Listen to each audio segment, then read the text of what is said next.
Good evening, everybody. Here's take two. Giving streaming another shot here. It's a lovely Thursday. I don't usually... Oh, no, I usually did stream on Thursdays, so that's good to know. Anyway, welcome to the stream, everybody. What a day. What a long work day. Had to pack up my cube because our whole department's moving. And then I get this wonderful news that there's going to be an amazing and super well done Samurai Pizza Cats game. Super happy about it. Hello, Gray. Good to see you. Hello, Ferdy. Hello, Black Fox. Also good to see everybody else. Let's see. How are we doing today? All right. All right. So going to do a little bit of art today, because that's kind of what I need to do. That is why I began streaming, after all, was to make sure I could keep up with the comic, and that is what I'm going to do. So, how is everybody? Working on a page in the very near future here.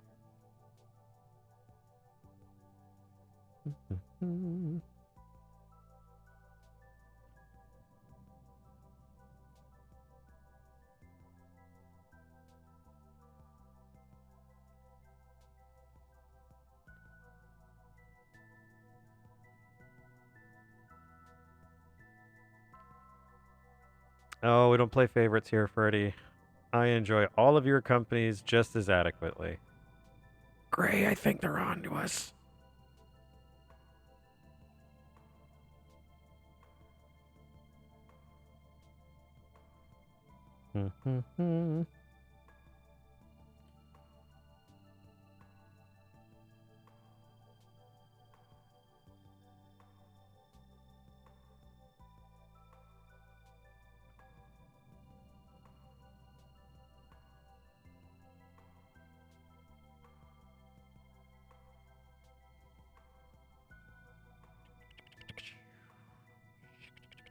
There we go.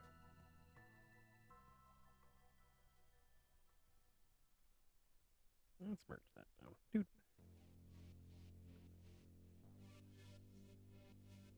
It's true, you did. You are the one that introduced Gray to me. So, just remember that, Gray. Black Fox is to blame for corrupting you with the Zibb virus. The Zibb virus. Well, that sounds pretty 80s, doesn't it? Whoa, totally gnarly. That Zibb virus is turning everyone into zombies. It's definitely not radical.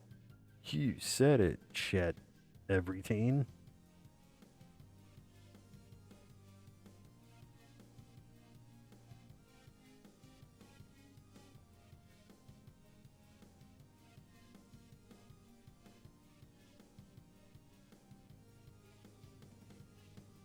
Oh yeah, I am definitely an infection. I am not naturally occurring. If only I could be as viral with my Blue Sky posts. Kisuke,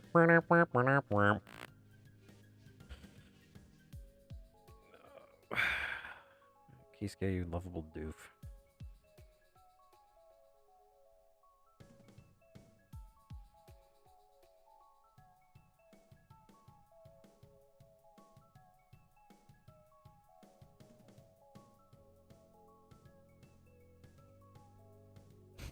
Chet Swiss Everclean.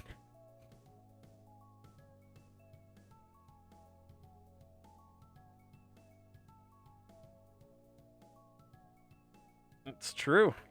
Got plenty more people to convince to contract the Zibb virus.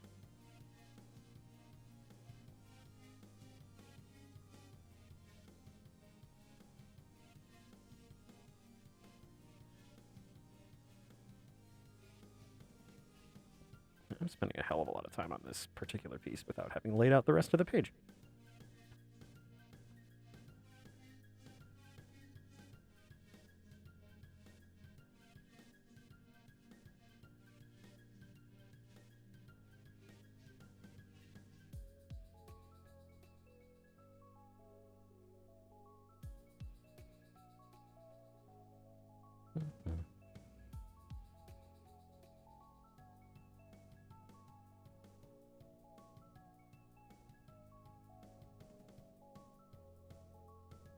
Yeah, great. I'll be reopening commissions. I'm trying to kind of discipline myself into doing more artwork, so that'll be part of it, definitely.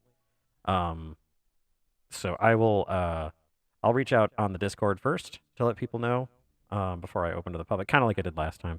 Um, but yeah, I'll reach out on the discourse um, shortly.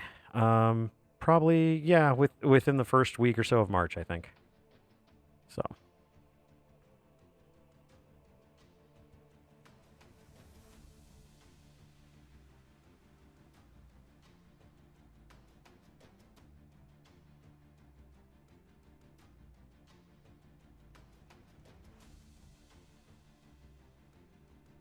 it's funny. Every time I draw Kisuke's pants, I always draw him with these like poofy semi Aladdin pants. In fact, I think back in the Yon Day, he did have like Aladdin pants. Um, they're called harem pants, which just doesn't fit with me. Um, but I remember I wasn't. I don't think I was drawing. No, I wasn't drawing Trapfinders at the time, but I was drawing other characters in very similar garb, and it was a good friend of mine that I'd known since high school, and she had said something along the lines of um, something like you got to learn to draw legs sometime. And at the time I was like ha ha ha yeah you're funny, and then later I was just like ah shit she's right. I do have to learn to draw legs, and so learn to draw legs I did, and that was roughly 4 years later.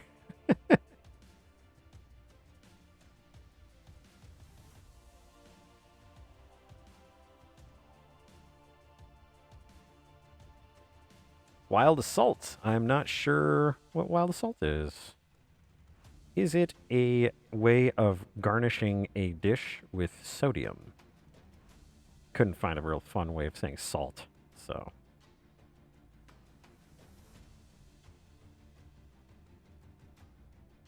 Also, have you know that Roscoe, while not on camera, Roscoe is welcome. He is kind of doing his own thing right now. But, ooh, third person and full of furries. You had me at furries. Roscoe is kind of doing his own thing right now, but hopefully he will join us. If I can get him to snuffle into the microphone, I will.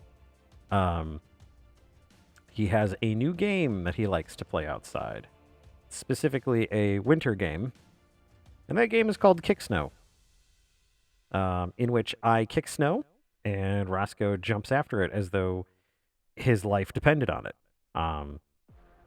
It is both adorable and terrifying to witness, the ferocity that he has for winter. But yeah, that is his new game of choice in the yard. It's a good old round of kick snow.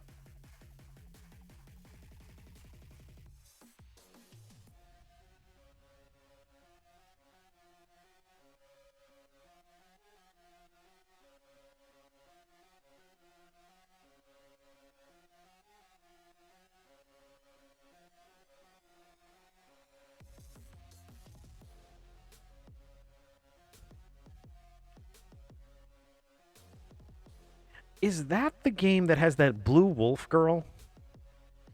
Maybe I'm thinking of a different game. Okay, it's a different game entirely. Okay. I got a standee of her, and I can't, for the life of me, I can't remember what game she's from. It's you know what, now that I think of it, that's a fighting game. So, never mind.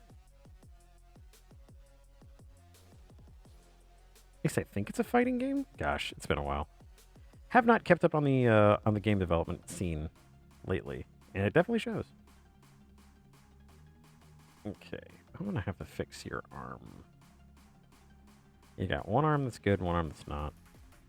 I'm gonna go ahead and remove this one, and then I'm gonna mirror it.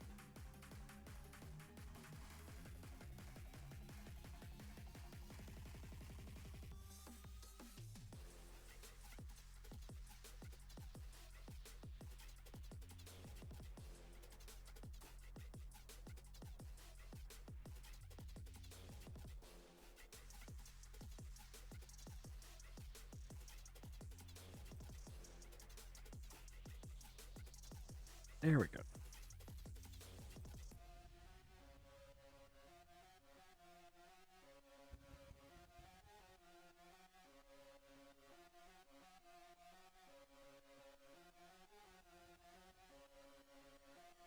Okay.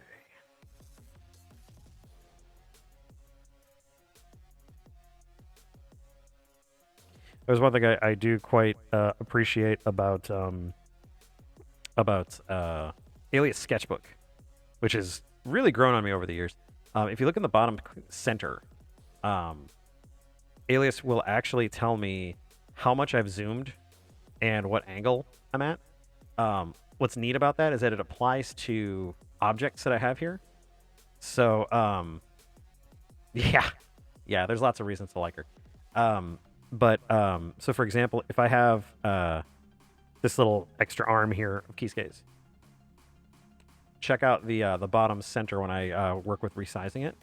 So right now there's nothing, but it tells me exactly what the scale is. So I've scaled it up to 150% roundabout, and I haven't rotated it at all. And now here it is. It's 156% scaled, and I've rotated it minus 33 degrees.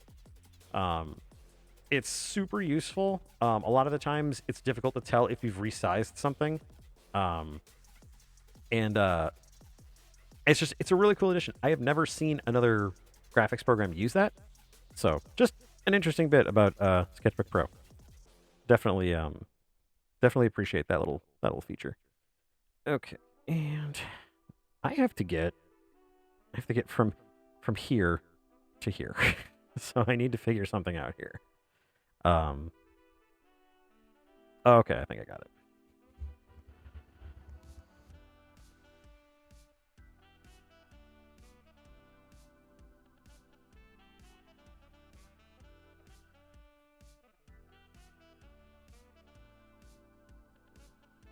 Perfect saxophone solo for this.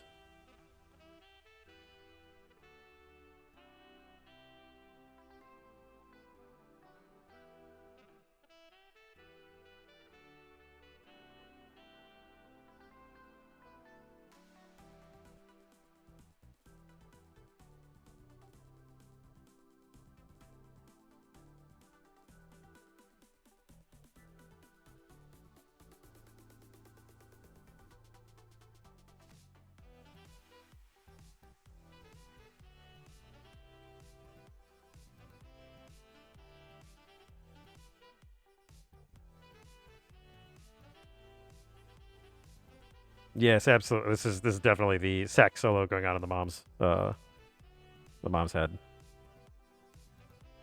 That or she's busy designing herself in a Harlequin romance novel cover, which I recently just tweeted about or blue skied about. I don't know if I appreciate the colloquial use of skeet for blue sky. Not a big fan. Not a big fan.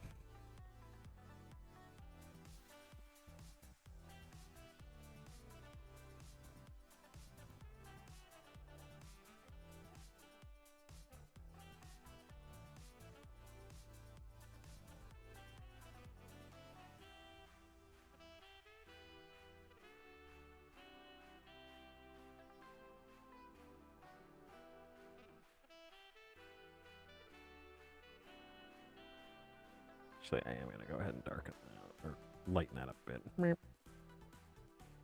Now I can. Oh, well. There we go. Now I can see the girl.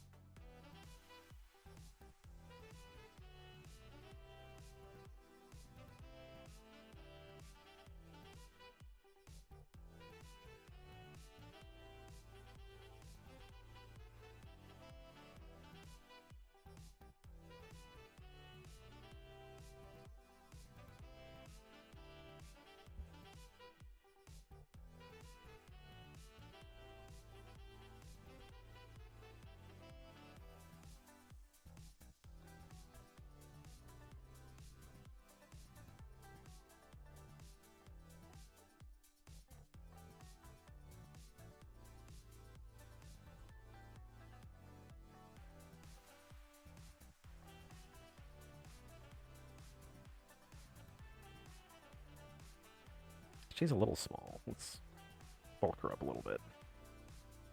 There we go.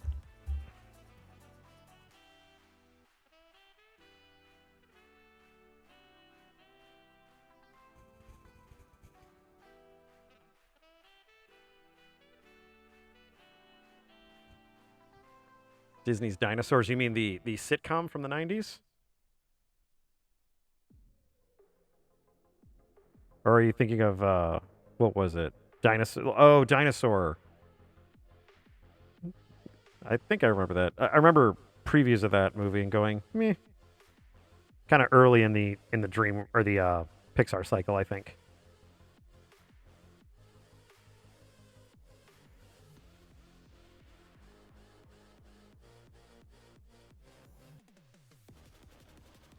Oh no, I know this arm needs to definitely be.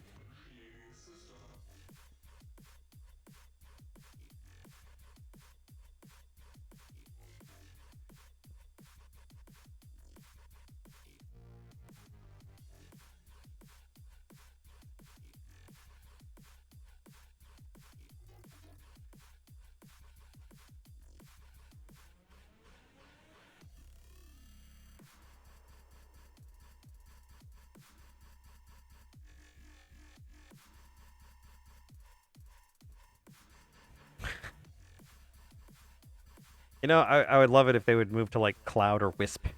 That'd be a nice, or maybe a thread could be a gale. That'd be an interesting one. You can find all kinds of good synonyms for this. Yeah, it was Disney that did Dinosaur. Um, God, that was a while ago. Didn't realize that this picture came with a soundtrack. God.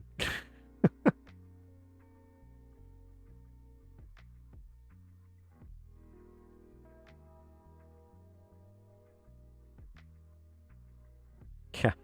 Well, ma'am, I guess this is one way to secure you onto me. Okay, that's fine. You know, the situation resolved itself. The situation resolved itself. Keisuke's also looking kind of big. He is bigger than the bunny, but he's not mega super ultra big. Yep, we're gonna need to. You're gonna need a dang old, put them layers together, man. Damn, get them Keisuke a little too big, man. Phew.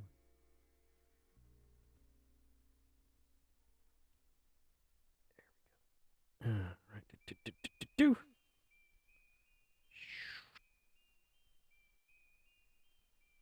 And he should be more at an angle. Makes it funnier. There you go. Now she's doing the shh. Oh, Black Fox. Disney has been an organic mess that takes up other companies very, very long ago. It's been doing that for a long time. It has never been at the scale that it currently is. I remember the media frenzy that was going on when it was a rumor. It wasn't even substantiated, and it wouldn't have made any sense anyway. That people were thinking Disney was going to buy Nintendo, and yeah, no, that's not happening.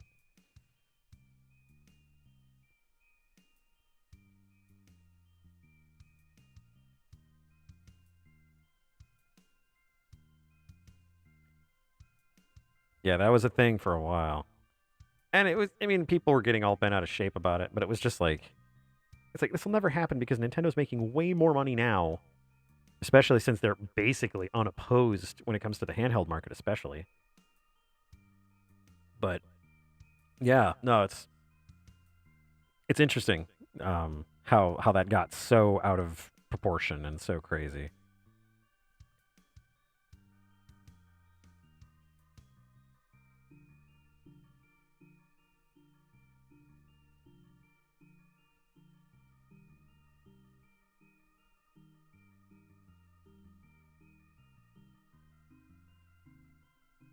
Okay.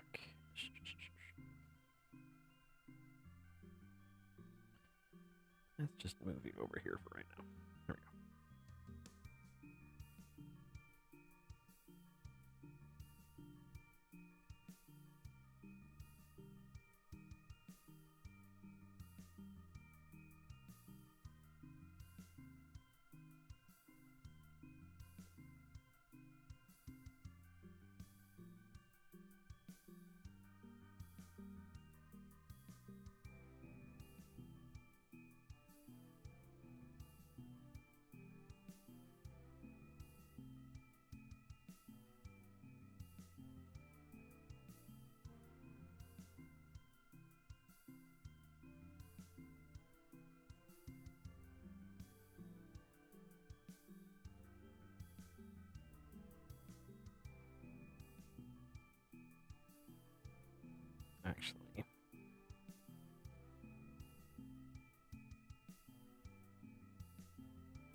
Streamboo.com. My goodness, that sounds like a completely legitimate and a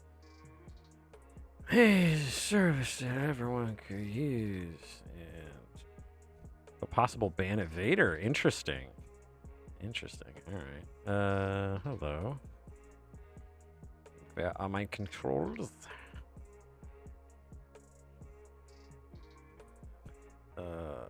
Why can I not?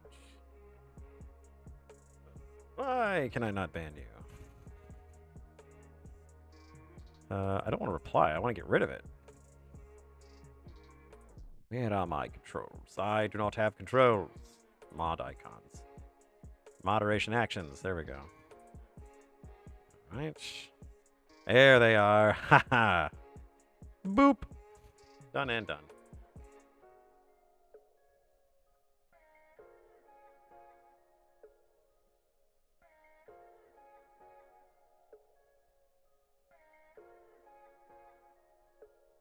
Actually, if I shrink this down a little bit, I can include Harold, our good buddy.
So I'll have to move keyscape a little bit here.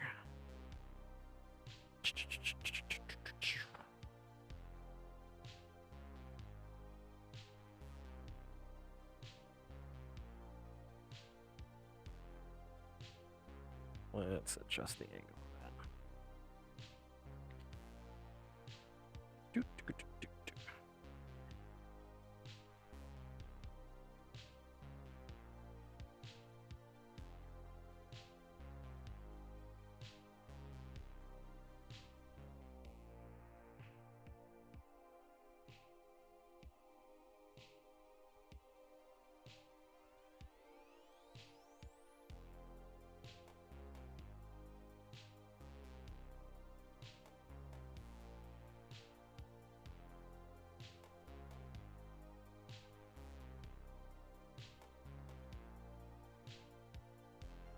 Might even shrink this down a little bit more.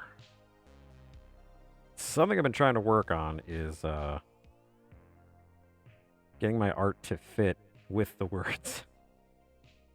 Which has been a struggle for me because I'm a wordy bitch and I like to fill up the entire damn page. Excuse me. Potions got me a bit burpy this evening.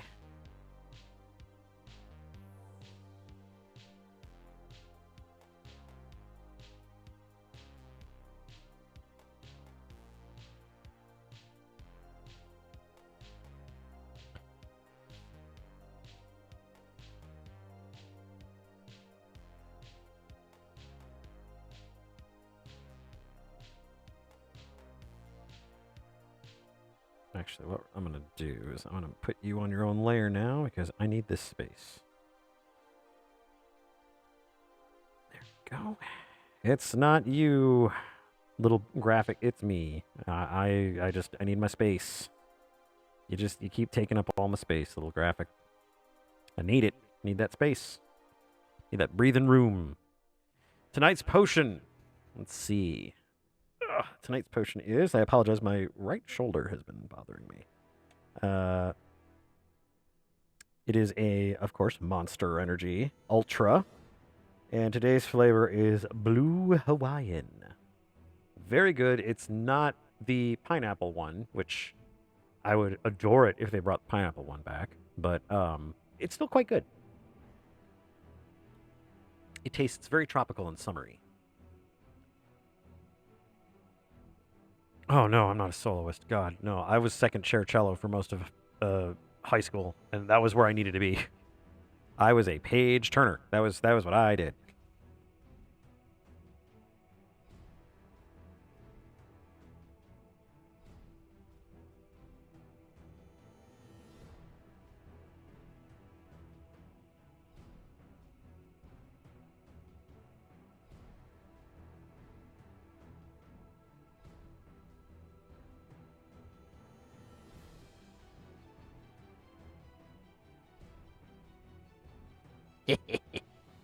Mom's all mad. She wanted to go first.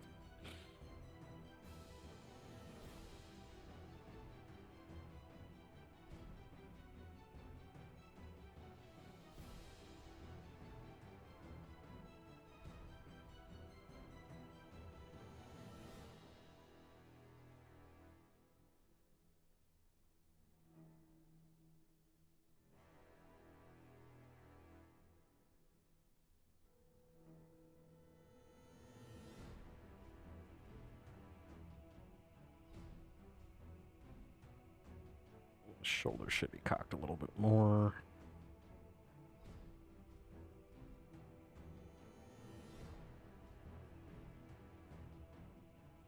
And as in inverse kinematics would tell us, the hips also move counter to the shoulders, so we're going to do that.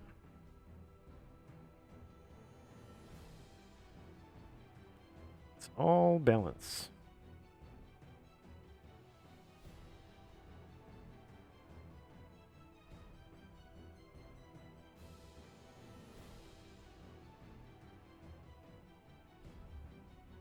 Is that right? Shoulder up. Yeah, it should be shoulder up. Shoulder up, hip down. Yeah. Yep. Shoulder up, hip down. Yeah, it's an interesting. I've mentioned it before, but it's an interesting part of anatomy. Is a term I learned in my 3D modeling class called inverse kinematics.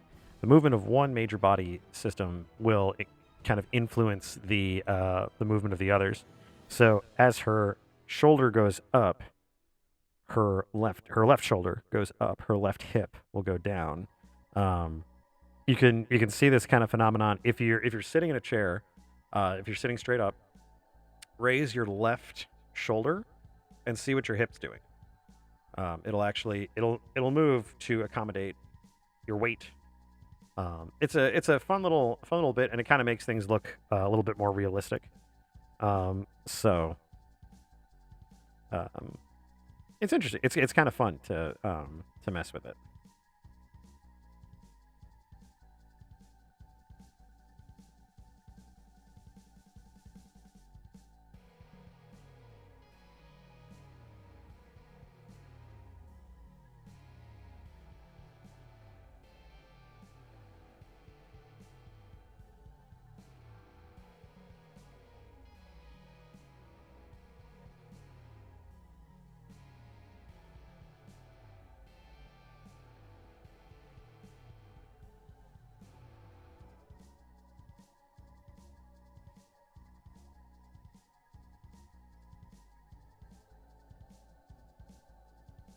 Shrink that down a bit too.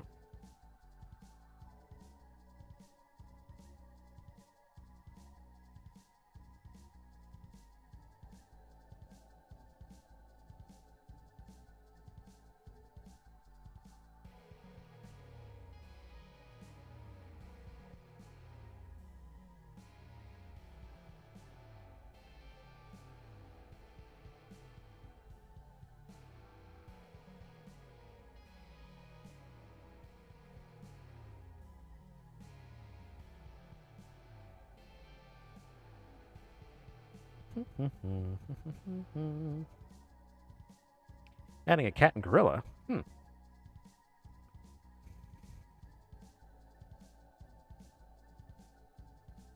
Oh, did you try that? Did you try that shoulder thing, Gray? Yeah, it's kind of wild, isn't it? The body is an incredible machine we know very little about. It's not true. We know a lot about it, but putting that into practice is also very difficult.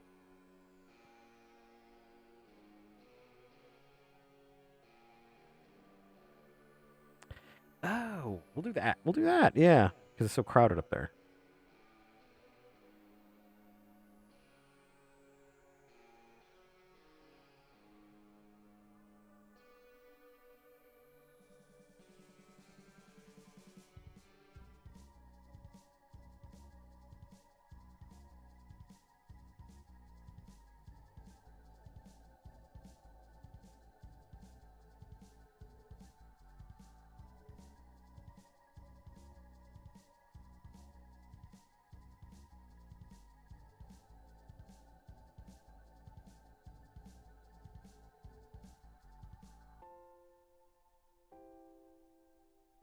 Okay, now I can get rid of that. What do they do? And boop. There we go.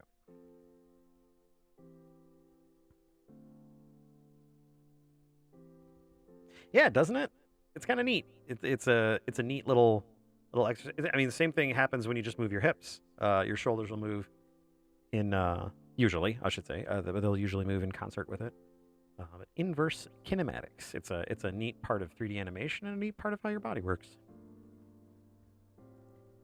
Tonight on Learning with Fabian Zibb.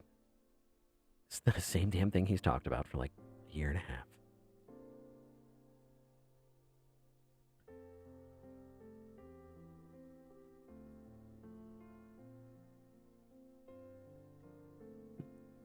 Guess what we really learned was that the real treasure was the friends we made along the way. That's what this absolutely sounds like.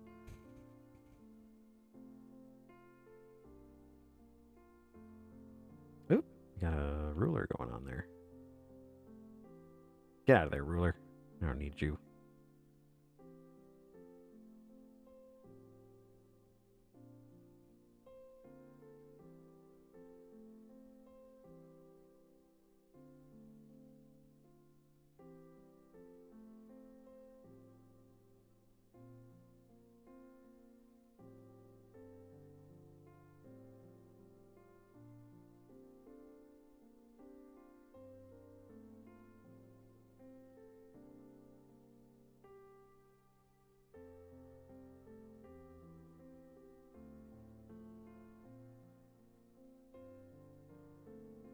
This definitely sounds like like series finale of an anime.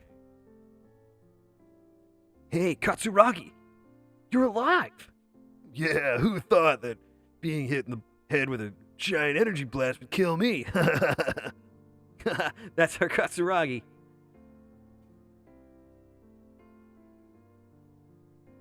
Actually, it kind of reminds me of the last episode of Naruto for some reason, because I saw that, and it was the stupidest episode I've ever seen. I hated it. I don't even watch Naruto. I was just watching it. I was at a hotel at the time, and I was just watching it. I was just like, this is stupid. Oh man, I have such a problem with the just like the blind acceptance of Sasuke again. Like, well, Sasuke, it's so great to have you back. I killed a lot of people. Yeah, but that's okay. We have you back now. Like, oh, Naruto.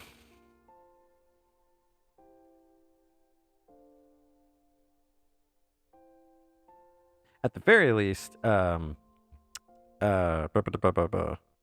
what's his name? Oh God, why can't I ever remember crap? Oh, it's just what? What is it? Oh man, that's gonna bother me now. I can't remember. One of my favorite characters did not die, so that was cool. I was happy about that. But the rest of it, I was just like, this is schlock.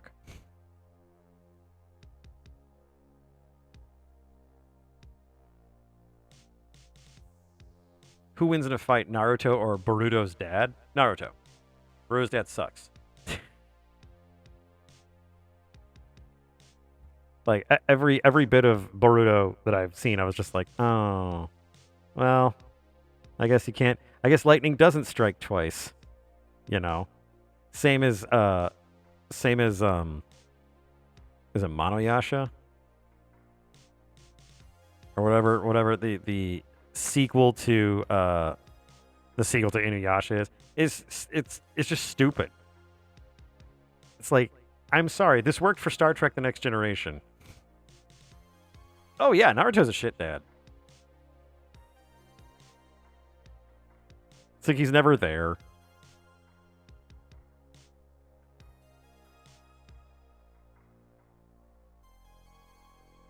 Okay, yeah, this is coherent. I think this is coherent.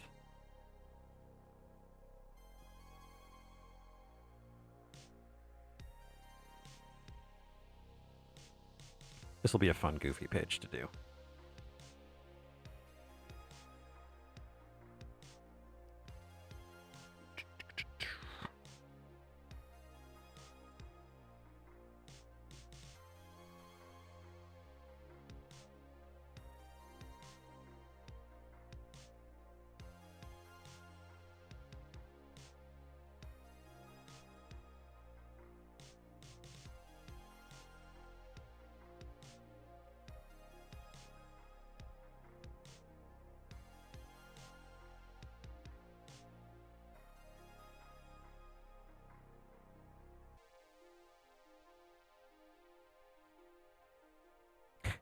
I do like how this flows, because obviously,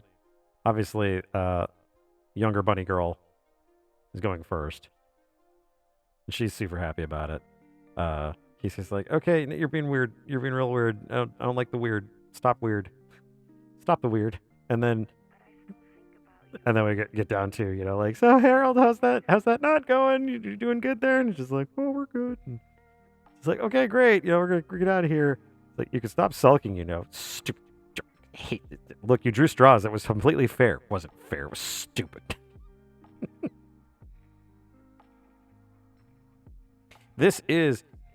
Unfortunately, this is absolutely how I write the comic. Is I will come up with a page idea, and then I will basically just do the dialogue live. So.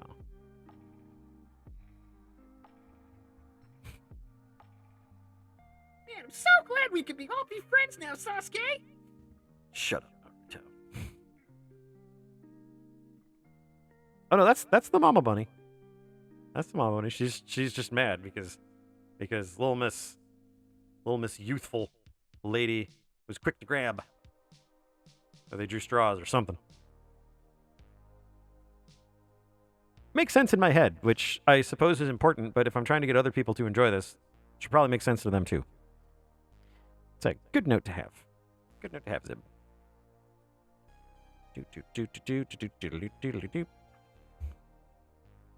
All right. Just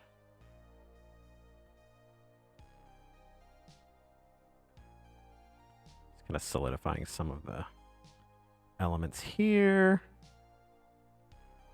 She's wearing big gloves, if I remember correctly.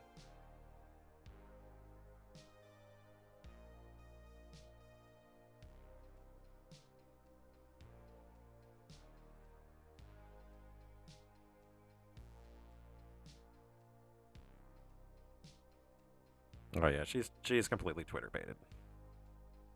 There we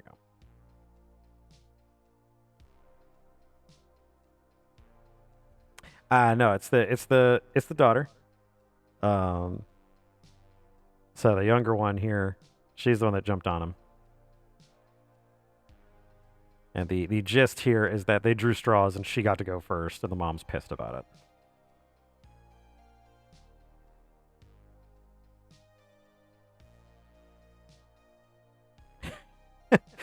That's how I need to write this down somewhere. So just do the whole thing like, oh, it's perfect. Oh, this is so great. Just like, oh, stop being weird. Please stop being weird. She's like, shh, you're ruining it. Like, hey, Harold, how's that not going? He's get everything tied off right? Yeah, it's great. Okay, perfect. Let's get out of here. It's just like you don't have to keep sulking, Stupid. Dumb, drawing straws. Stupid. You had a fair shot. No, it was stupid. I hate it. How do you think I feel? I'm going last. we finally get some inkling of Harold.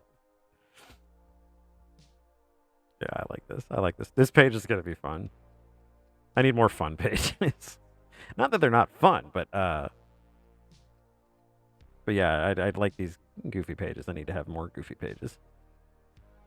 Because they're fun to draw and they're fun to write. Oh no, I'm gonna. I'm totally gonna. You can't stop me. And if I know the world, and if I know the internet the way I know the internet, it's only gonna make people read it more. So I might even make the page named the title. I might even make the title "Not a Problem." KNOT.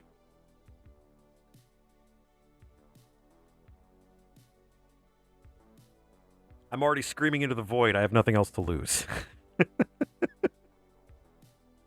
All right, I'm glad this seems to be working. All right. And I'm not going to be able to switch over to my Clip Studio because that is what was causing some of my issues before. But I'm very pleased with how this turned out. This actually works out very well. I feel like it's coherent. Tells at least it kind of gives you an idea as to what's going on. So that's helpful. Cool. Right then, I shall save this up. And we shall move on with our evening. Shall we not? Shall we? Let's shall. All right. Perfect. We shall move on with our day. Oh yeah. I was working on some costume stuff. While I was working here, I just saw the thing while I was saving up. Right then. How's abouty? First and foremost, let's get this music wrangled. Come to me, music controls. Come to me. I get a... Oh, come on now. Really? All right. Well, good night, music. Music is down. Music is down. All right. So, here. There we are. So I figure, play some games this evening. Enjoy ourselves. Enjoy our Thursday evening, rolling right into a Friday. Is that blue? Blue! There you are.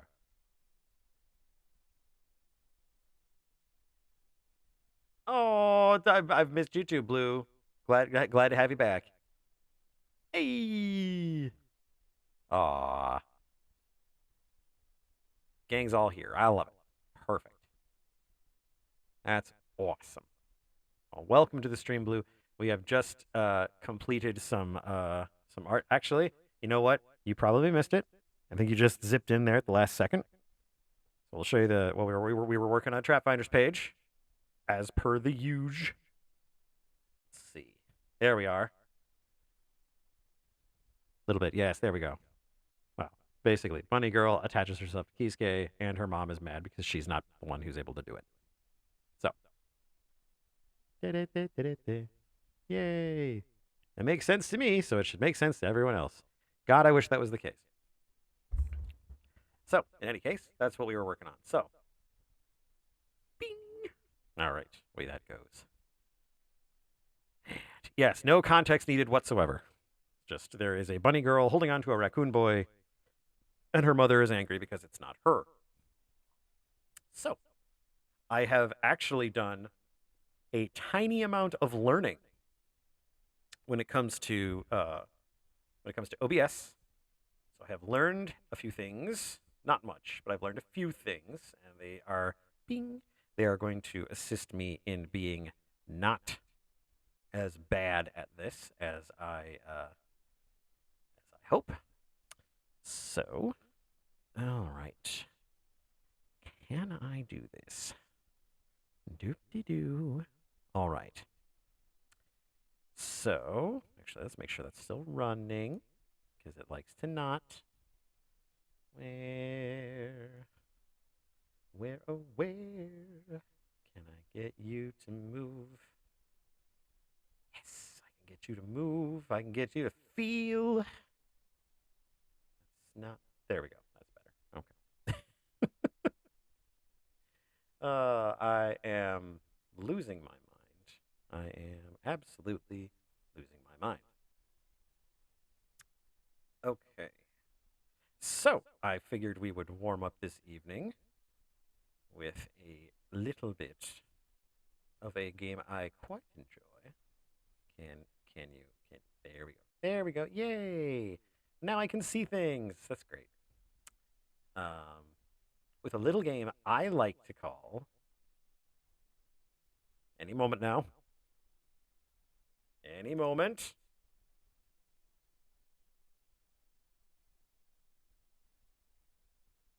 Ah, yes, here we are. Fine game. Anything done by Atlas is always a good thing for me. Loud, and it is! Hooray! Thanks for being super loud. Look, it's Dragon's Crown! Yay!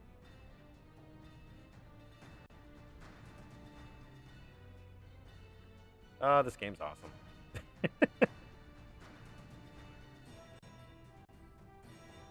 Elfu! Dwarfu. It's a pretty accurate dwarf. Oh, gotta love the edgelord wizard. And my personal favorite. The sorceress.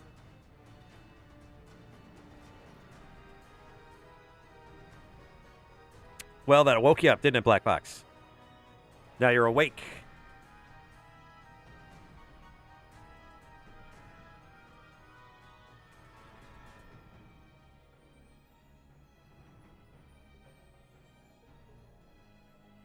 A fine adventure. Vanillaware's Dragon's Crown. I have loved this game since I first saw it, and I actually did not have a system that could run it. I didn't have a PS3 when this game first came out, so that was interesting in itself. But I did get it on the PS4. I got Dragon's Crown Pro when it came out. This is the PS3 version because my Mac here cannot run a PS4 game. But here we are. So, let us start, shall we? Nope. I was going backwards. I actually had to reconfigure my controls earlier just due to the fact that it thought I was using a different controller. All right. I love Vanillaware games. They are one of my absolute weaknesses. Another kobold wanted to play. Well, actually, I will say, there is one thing about this game that is disappointing, and that it has no kobold representation. There are no kobolds. It's very sad. Very sad. There are lizard folk, which are just like buff kobolds, I suppose. But you lose all the flavor. So, I'm going to create a character. Who shall we play? Shall we play the knight? A combat specialist who unleashes quick attacks using a sword and defends with a shield. The Amazon, a tough female warrior who wields a mighty axe. Her damage and speed increase the more she attacks. The elf, a master archer who moves swiftly. She is a well-rounded character. The dwarf, his rock-solid body and his hammers strike fear into the hearts and bodies of foes. He can also throw opponents and objects, something I didn't know when I first started playing this game. The wizard, a male magician, of course they have to point that out, who has mastered a variety of offensive spells. Speaking of offensive, a witch who controls magical forces at her whim. She has high magic defense and good support magic. So, 6 brave adventurers. Who shall we take into the dungeons this evening? Shall we take obviously wearing power armor? We have 1 vote for dwarf. One more drink. Well, that drink just does not end, does it? That haunch is never going to get eaten. He's just going to keep on drinking that drink. My God. The suds just never stop with this dwarf. I have 1 vote for dwarf. What else we got? We have sorceress. We have wizard. We have knight, or the fighter, I should say. The fighter. The Amazon. The elf. That beer is all head, isn't it? Look at that. Actually, it might even just be his beard. We have a vote for elf. We have a vote for dwarf. Gray. Blue. You might be the ones who decide this whole thing. What adventure will we have this evening? A rowdy adventure of dwarf wrestlery? A sensual evening of sorcery? Let's go.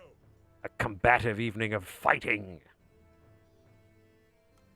Nope, you're here. You're here. I'm including you. I'm including you, Blue. You cannot escape this. This is what you get when you join the stream. You gotta participate.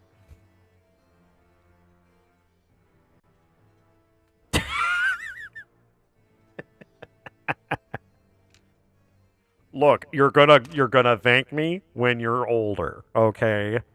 You participate in streams now, and things will get easier, all right?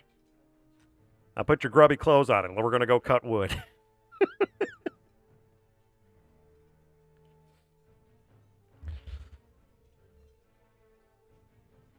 A little too real.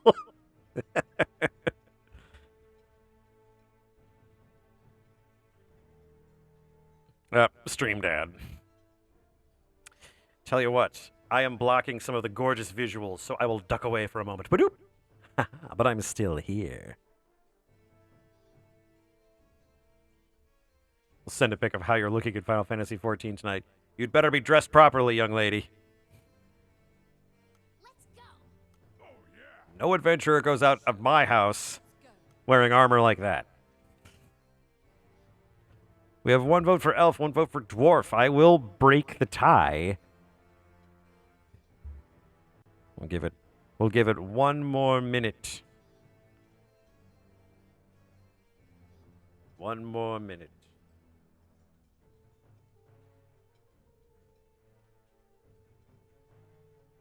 Big armor lady. Well, I mean. So now we have 1 vote for the fighter. We have 1 vote for the elf, and we have 1 vote for the dwarf. Gray. Gray, it's going to come down to you, Gray. It's all going to be coming down to Gray. The knight is not a lady. Here, listen to the voice. I'll page over to him. Let's do this. Yeah. Let's do this. I think that's Travis Willingham. Oh, you're pulling. I see. Pulling the relationship card. No, a wheel would have been a good idea. A wheel would have been a very good idea.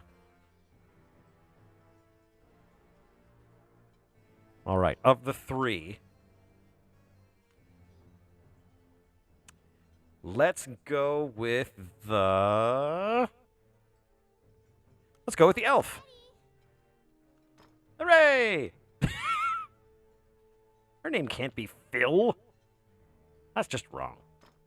That's not an elvish name at all. I need an elvish name. Elvish name.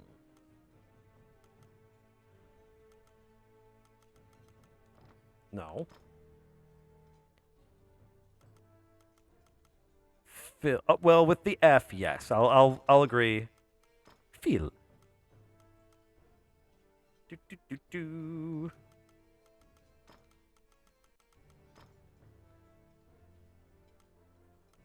Phil. What color should Sunny Forest is her canon color. We also have Rocky Brown. I am very partial to Rocky Brown. Snow Aqua, if we wanted to play a drow. Maple Scarlet. That's also a very nice one. I like the yellow.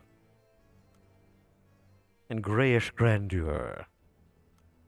I think, for the sake of being different, and because it's got a purple hood, we're going to go with Rocky Brown. Small elf, big bow. Maple, you say? Well, Black Fox says 8 maple. We'll go maple. We will go maple. All right. Feel our level 1 elf. You seated yourselves and called for a stein of the finest mead. Your partner, Rani, is in a particularly good mood. Quaffing the bar's spirits buoyed your spirits. When things are lively, Rani will recount a certain tale. You were an adventurer, just starting out, and didn't know right from left. It was then that you first met. I love the presentation in this game, just because of the fact that they treat it almost like a D&D game. All right, yes, I'll have to go through the tutorial. A dash. We have an evade. Hoodah! Look at how nimble I am. Normal attacks, combinations of square and left, many different types of attacks. Yes, that's right. Watch how nimble I am. Hoodah!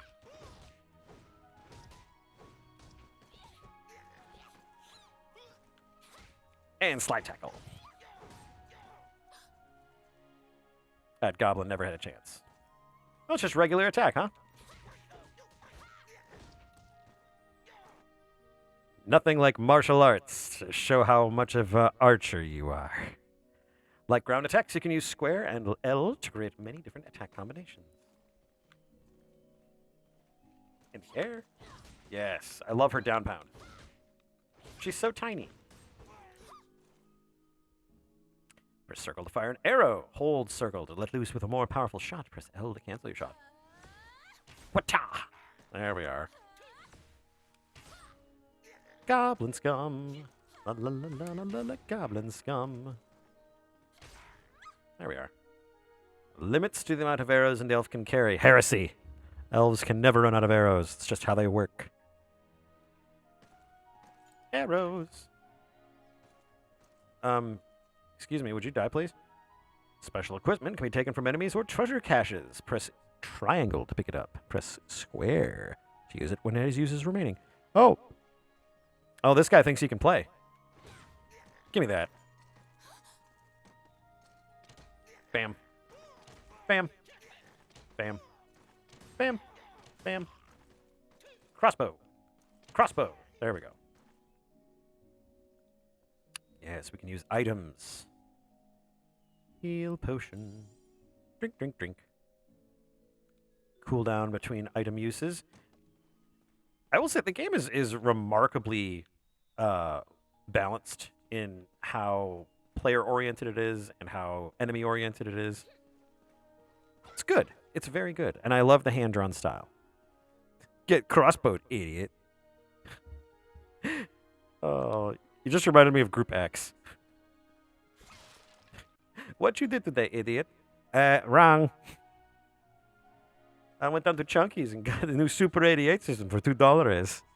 You did not. Swear to God. It has new games. Shall I open that door for you? The rogue Rani inquired, after appearing from out of nowhere. He thought that it would be a simple matter to take advantage of your naivete and pocket some coin. Randy can open it for me. Like a good rogue, he has his uses. Also, look at my cute little shorts. See these shorts? Aren't they adorable? They're super cute. And the boots. The boots are number one, but the shorts are so cute. And away we go. Ah, yes. Open that for me. Open it. Do it. It's my turn. It's my turn. Oh, yeah. Another crossbow. God, it's like they want me to shoot things. Ooh, an orc. Done. Done. You done yet? And crossbowed. Oh, this guy's not coming back to his family.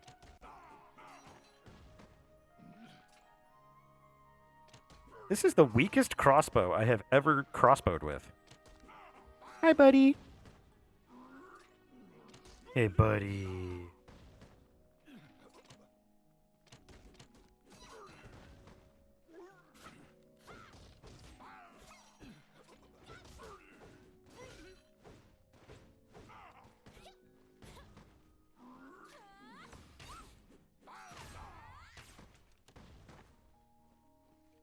There we are.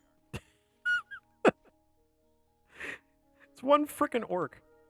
There we go. The basic tutorial is done. Since that point, you've been journeying under mutually beneficial terms.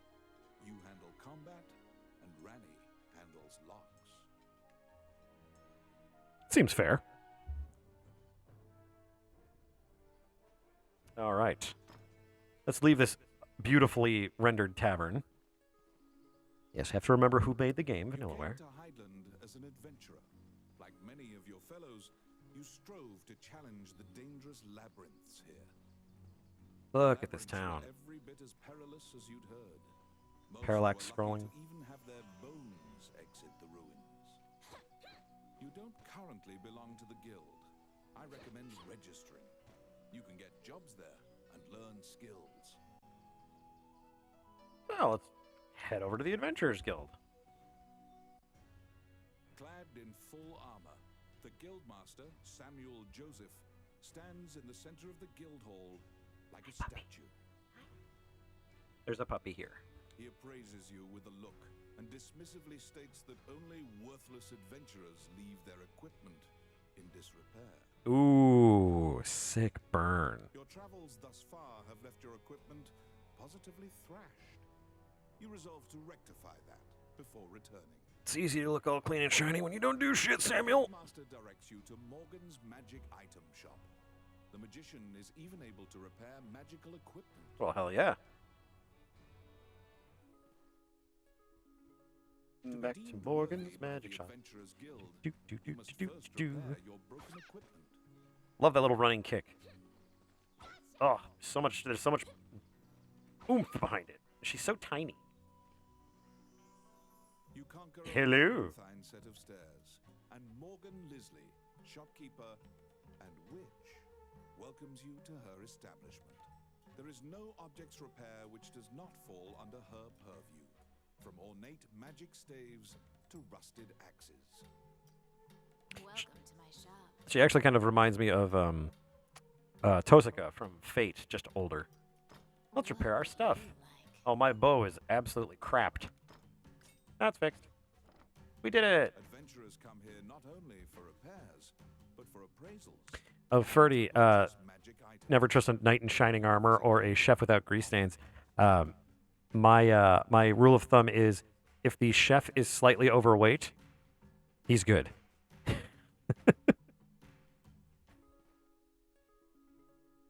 There we go. Your equipment is now unmarred.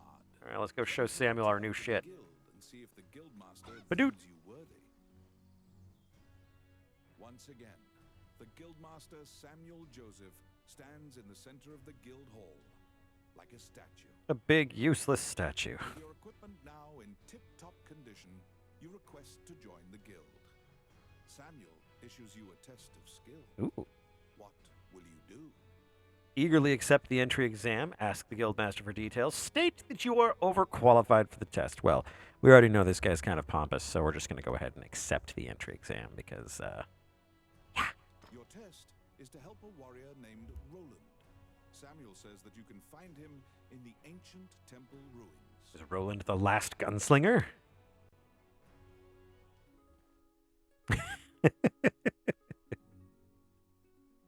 To prove your mettle for the guildmaster, you head to the ancient temple ruins to assist the warrior, Roland. Gray, you're allowed to like salads. A magic gate was recently found in the ruins on the outskirts of town. Use that to reach your destination. This is such an interesting detail. I love the carved statues here. I can never remember the name of these columns, but they sculpt these columns to look like people. But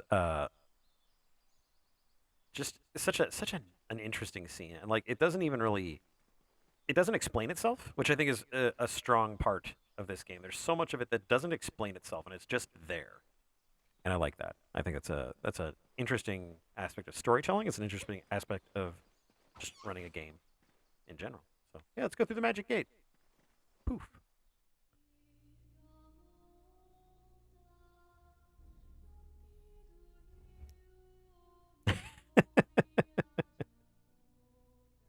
All right, the ancient temple ruins. Let's do it.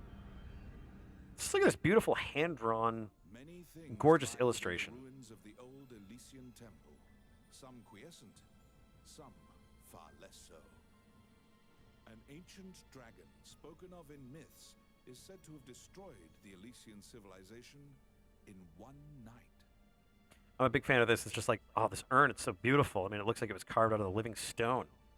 Oh, it's so pretty. Whoops. Gorblins! Oh, we're going to destroy the hell out of these guys.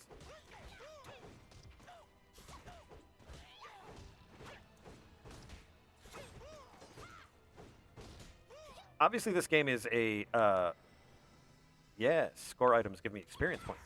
Holy shit. Obviously, this game is a huge love letter to beat 'em ups like the original Dungeons and Dragons Tower of Doom and Shadow over Mystara. But what I find interesting is that I feel like this is one of the most accurate portrayals of just a regular elf. Well, there's a fairy in a cage. You Open. created a fairy that was trapped in a cage. Poor little thing. Hey, Randy, open that box. But I think this is a super It's my turn. accurate depiction, especially if you look at like Tolkien's elves. I think she is a very good example of that. She is all over the battlefield. She's fast. She's powerful.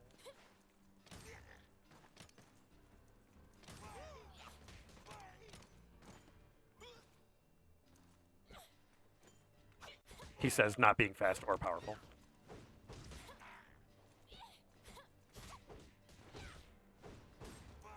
It's kind of some Legolas shit that she's able to pull. Oh yeah, no pixies. No pixies, please. A little bit of a lag there, but I think we're okay. You have made your way to Roland. Oh, At the guild's there we go. behest, he is looking for adventurers who went missing in the ruins. Look at that belt. That belt is unhinged. For you to pass your guild exam, you must help him. Roland tells you to search in the ruins that are submerged in water. Ooh. Much time has passed since the missing were last seen. He tells you to bring back their bones if they are found dead. Bulk your ears. Snake! Got it.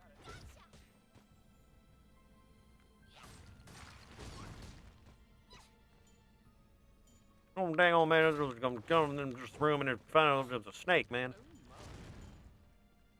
Rennie, open this box. Do it. Oh, yes. Do it for the elf. Do it for Phil. Ooh, we got some treasure. And there's some money here. And there's a door back here. You can tell that when there's a door that Randy can open. There's a little lock icon that'll pop up. The Orc army is apparently getting here via the waterway. Rude. Their cargo is various articles Ow. from ships that have been reported missing. Whoops. Kinda died. And we're fine.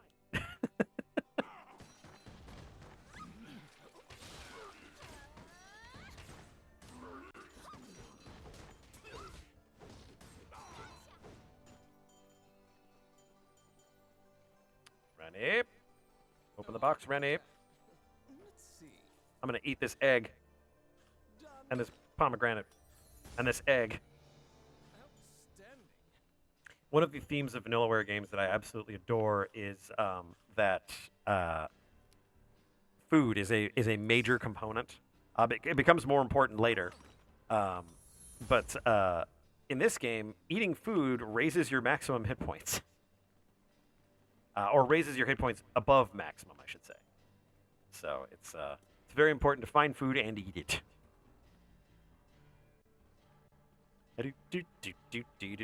Got a crossbow that's as big as me. Ooby doo, I want to shoot at you. Woo woo. Oh, this is never good. What? Spoods. Oh boy. There we go. That's better. Ah, spoods.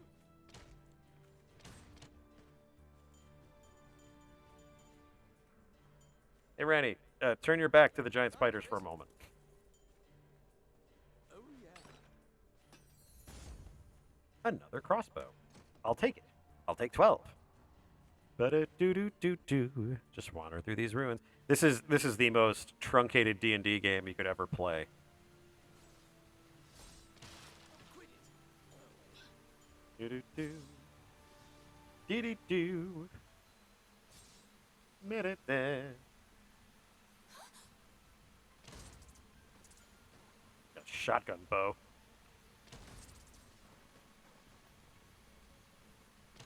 There we are. And dead. Good. There we are. All right, finding all kinds of little treasures here. Bones. You can pick up bones that you find. You have found the bones of a missing adventurer. Sometimes, the dead have been known to leave behind a message right before they perish. Please, tell him I loved him. I will. Look at this. As you investigate the wall painting, you detect that the area behind the wall has been hollowed out.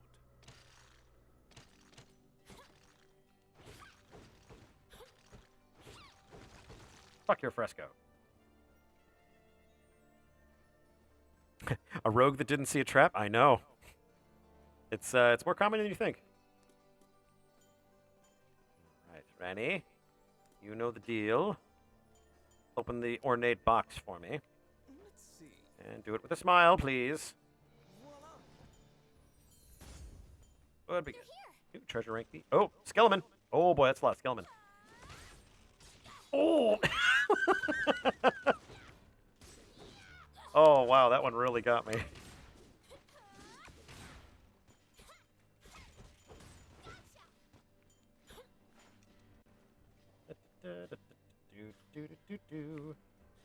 One moment. Why are things going when they shouldn't be going?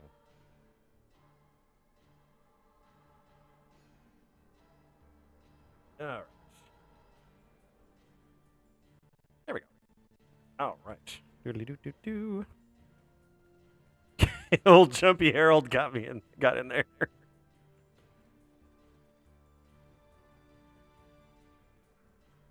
Yes, I think that is one of the things that I really do appreciate about the game is that these things definitely look like they're trying to not just hurt you, but kill you.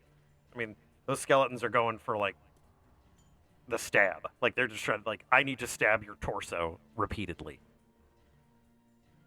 It's pretty interesting. I like their approach to that. It makes the game very brutal. It can be very hard in certain stages. Oh, look at him. Look at the majesty. Oh, that's what kobolds are supposed to be. Instead, they're lizardmen. Those of you who have played the D&D Tower of Doom game will notice that these lizardmen are almost exactly the same combat-wise as the troglodytes. They do the same trident spin and everything. Only thing they don't do is throw their scent pouches. What's up, buddy? Why is there a whiny puppy here? Hmm? Filthy Luca. And Randy has a lot of little.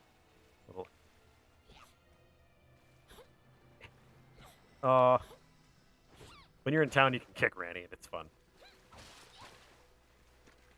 Ooh, a roll that's been dropped into a river. What? Oh, that's a harpy.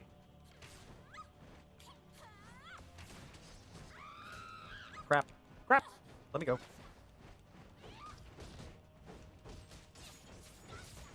Oh, those claws are not good.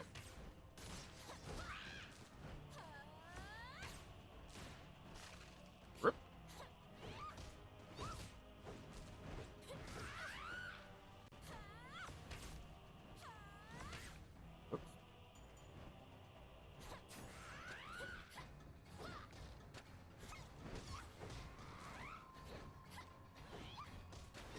That's not a baby blue. That's a harpy. A stinky, stinky harpy. That's not a judgment. That's just reality. Buddy, what's okay? Unless you're talking about Roscoe. Roscoe, puppy. Okay, buddy? Hi. Oh, you're nuzzling him under my arm. Yeah.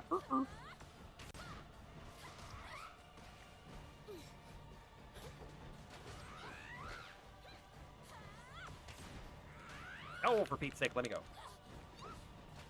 I want to kick you. With arrows. You're okay, bud. Let me go, let me go, let me go. Oh, yeah. Roscoe's making cute noise.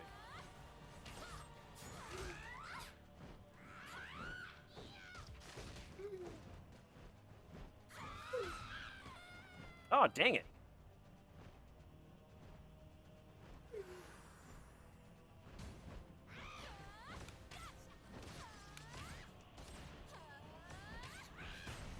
And down.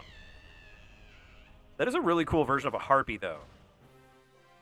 I do think it's particularly interesting that they made like a bird centaur. Spread throughout the area. You exit the area, taking care to avoid drawing the attention of any other harpies. Yes. Burb tour. All right, we got some treasure. Leveled it up. Ooh. And we're on our way to our next one. So we can appraise items that we've claimed from treasure chests, and we can sell unwanted stuff. But I'm seeing a ton of bows here, so let's take a peek, shall we? Rank A treasure, so this is going to be really good. Rank A. Bunch of D's and a B. Ooh, the B's boots. I can wear boots.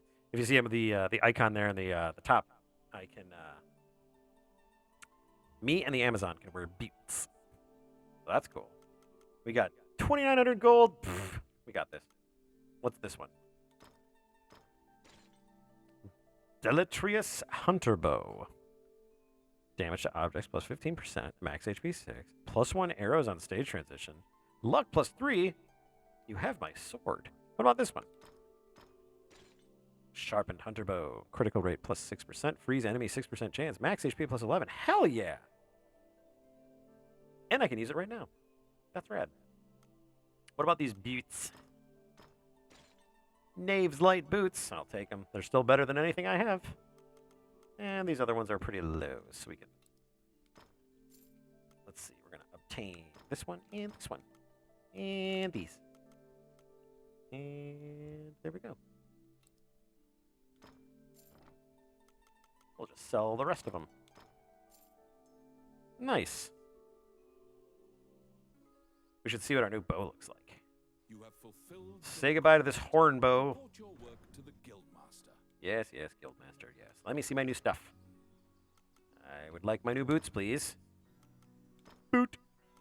And let's say goodbye to the short bow, to the sharpened hunter bow.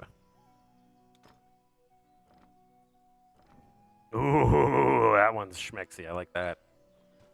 That is an elf bow, if I have ever seen one. Let's get our stuff repaired real quick, because we got the crap kicked out of us. Welcome to my shop. Which one do you want? All right, and we're all good. You have fulfilled the request. Report your work to the Do, Guildmaster.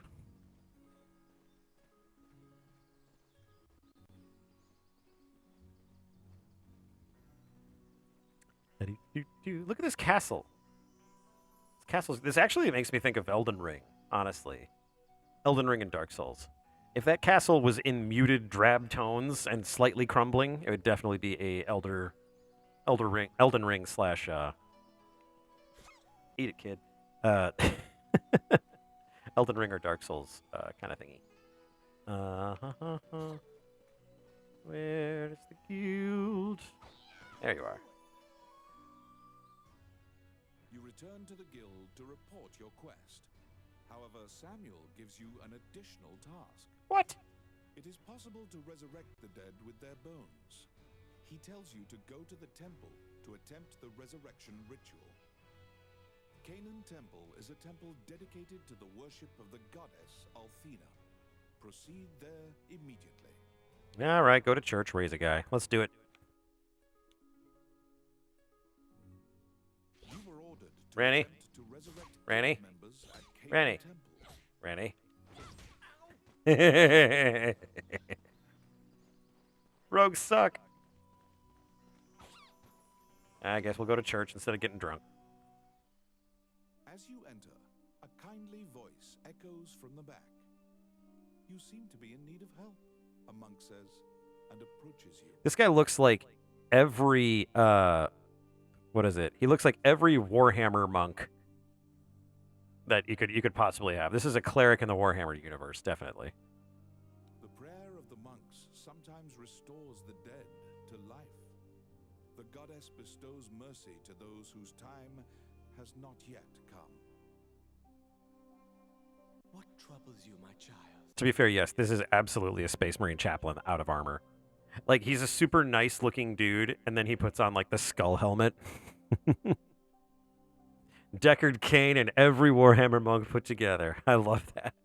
Stay a while and listen. Nobody ever listens. Let's resurrect someone. A sorceress. That's what we picked up in the dungeon. Well, shall we resurrect Iris? I think we should. Get the girl squad going here. Allow this heart to beat again. Quench their thirst. Lead the wandering soul back. Reverse death. And awaken them. I just noticed that the altar says Defunctus. Reaches the goddess, and the pile of bones is made new. The adventurer pledges their allegiance to you as thanks. Any adventurers you resurrect will Look at be that dog. found at the inn. It's like a little loaf of bread down there. Look at that dog. I pet that dog. I pet that dog. You can now Can fill I up pet your that party with those who dog? are waiting at the inn. I can't pet that dog. That's sad. Please be aware that if you leave an area and one of your party has fallen, they will become lost. Oh no. If you encounter any bones during your questing, be sure to bring them back and resurrect them so that they can assist you. Nice. So let's take a look at Iris here. Ah, yes. She has a garnet scepter. What level is she? She's level 1. But she's the only help we've got. It's amazing.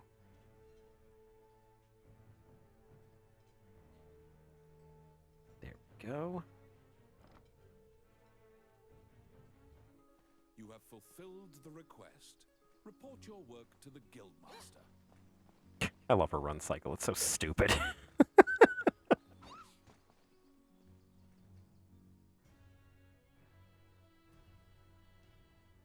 Ah, find guild members. After delivering your report, you think you see part of a smile cross Samuel's face. You are now registered with the guild. You may now get cooperation from guild members. They may participate in your party and help you in completing quests. The Adventurers Guild has a backlog of quests because many adventurers are occupied with the Dragon's Crown rumors. The king and his retinue left to find the Dragon's Crown and are missing. Many guild members are now searching for them. The existence of this crown that supposedly controls dragons is disputed. But the king Impossible. is obsessed with finding it. Crown that controls dragons, poppycock. It's not real. Samuel hurriedly assigns you a new task. You get the feeling that he deems you reliable and trustworthy. Foolish. It's a request from this country's prime minister. The quest's details will be provided at the castle. Yeah, it really does sound like a weird human thing, you know? Like, well, dragon, you're under my control now. Oh, yes, you're so cool, mammal. You wonder Lame. about the lives of the powerful people Weekend of lame. the Grand Castle. You happily accept the job. I do like how the DM also just kind of makes decisions for me. Back again, eh? All right. What quests have ye? There's a request. Help the honey buzzards. We've seen a dramatic increase in the wasp population in recent days. Ooh, yeah, I'm not a big fan of wasps. Some of our top scholars believe that this wasp explosion is due to the decline of honey buzzards. Wasp explosion. Something I would really rather not experience is a wasp explosion. Ugh. The scholars postulate that orcs have taken up residence in the ancient temple ruins and are hunting the buzzards for food. Without the buzzards consuming the wasps, the wasp population is growing unchecked. If their supply chain can be broken, the orcs residing in the ruins will be forced to leave, thus allowing the buzzard population to rebound. Destroying a recent orc shipment in the harbor should be enough to encourage the orcs' relocation. Okay. We actually already did that. That was where the orcs killed me. But, Accepted a new if we're in the area, we might do that again. You must go to the castle for further details. Come with me, my haughty friends. Flanked by guards, you are led through the secure castle. Princess Vivian and Prime Minister Gustav awaited you. I love the model they have for Vivian. And it's kind of a staple of Vanillaware's art style. But she's very pale. She's very very much like a Renaissance painting. I also love her dress. It's weird, but it's also it's very regal. I don't know what it is about it, but I just think it's really cool looking. And her hair. Her hair's pretty cool. I've also found it interesting that if you look at any of the character models do not have very colorful eyes. The eyes are usually very muted, desaturated. Just interesting. I mean, if you look at the pendant that she's wearing, it's like a bright blue, bright shining blue, a suspicious bright shining blue. And her eyes are this kind of dull gray green. It makes that pendant pop like crazy, but just interesting that they do that with the eyes. The Prime Minister speaks a lot, in contrast to the silent princess. He asks you to swear to keep this matter secret. He also has a stupid hat. The royal scepter has been stolen. A witness who saw the thief described him as Tommet, a known bandit. Your job is to track down Tommet and retrieve the scepter. Also, for the sake of the kingdom, this must be kept secret. Ranni whispers that he knows of this Tommet. He is well known and is based out of the old capital. You bow and leave the throne room. In order to retrieve the royal scepter, you chase the thief into the ruins of the old capital. And away we go into our next mission. I do like that the game doesn't waste any time. It just kind of tells you get into the dungeons, do the stuff. Heidland, by the way, this is an interesting little bit that I only learned recently. Heidland is the name of this country. The director of this game is the person who created the original arcade game Hydlide, and it's a reference to Hydlide. Isn't that weird? Isn't that the weirdest shit? I know where he is. You gonna tell me? He owes me 200 gold, of course I will. No, I kind of slipped a little bit into Kisuke there, sorry. The old capital. Yeah, Hydlide, by the way, is impossible. The game is fucking hard. Capital city. It was destroyed following an invasion from the Northern Empire. Now it is a dangerous place, full of dragons and wyverns. Dragons and wyverns, all kinds of shit. I'm level 2, man. Hopefully my boobly friend can help me here. Oh, hell yeah, ice magic.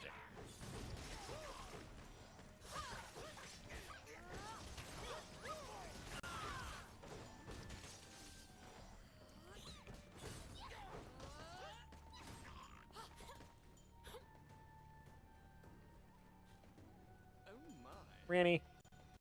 Really? Really? Really, Ranni?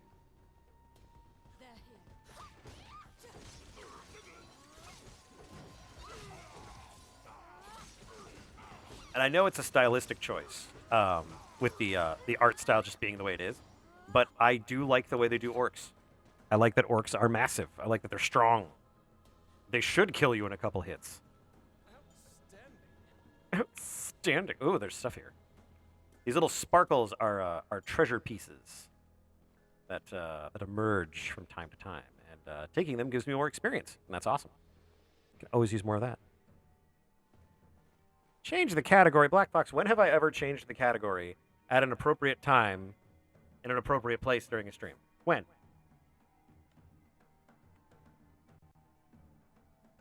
There we are. And done.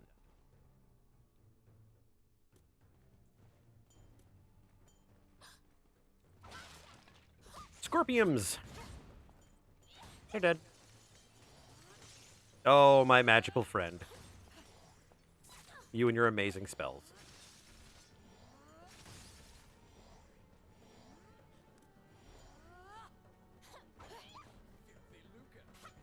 Filthy Luca. Oh, Lizard Man. He's far from the swamps, isn't he? Rather dangerous for you to be out of the water, sir. Ooh, treasure. Thank you, Rennie. Free arrow. Thank you. And away we go. You find the bandit Tommet in a hideout amid the ruins, just as Ranny told you. It is said that whatever this man desires, by thievery he can acquire. Ranny asks, "Are you Tommet, the bandit legend?" Beaming, he displays his spoils and tells the tale behind each item. Several hours later. When you ask about the scepter, Look at that little griffin. he says, That griffin statue. and goes on to boast exactly how he got into the castle. When you inquire further about the scepter, he deduces your true intentions and darts away. Pursue the thief. After him. Apprehend him and reclaim the scepter. Ah. Trying to save myself some time. At least we know that if she falls, she has flotation devices. You cannot capture a target swimming underwater. Watch for your quarry to surface.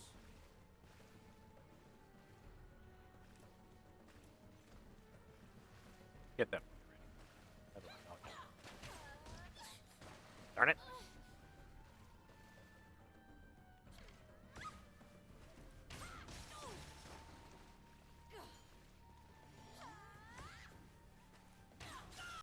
Oh, that was going to be cool.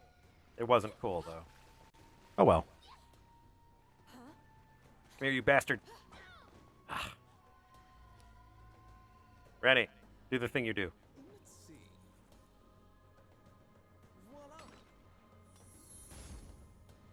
Thank you for the crossbow. And a boop. Boop. Something else about this game that I find particularly good is the sound design. Music is amazing, and they pay a lot of attention to the soundscapes in the game.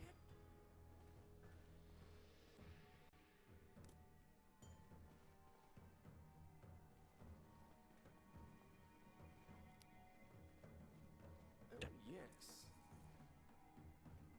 Simple. Scorpions. I mean, geez, you don't need to go all crazy with the magic, Iris. I mean, they're just scorpions. Just kick them. Lots of treasure over here. Do. Thank you for the treasure. Oh, die. There we go. I do like how they flatten. It's actually quite funny. All right.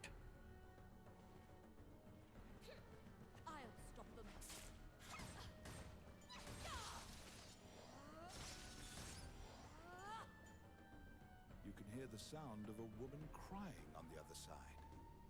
The wall here seems thin enough to break through.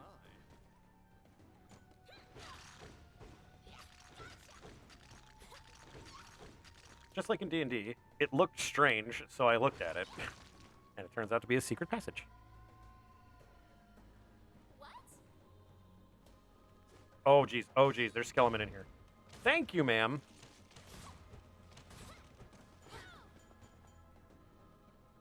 Oh, there is a lot of darkness in here. Look at that staff animation. Oh, I love it. Hey, die. Give me that. I want that torch. I want that torch. Rennie, my boy, would you please get this? Ah, thank you. I got it. Done. What?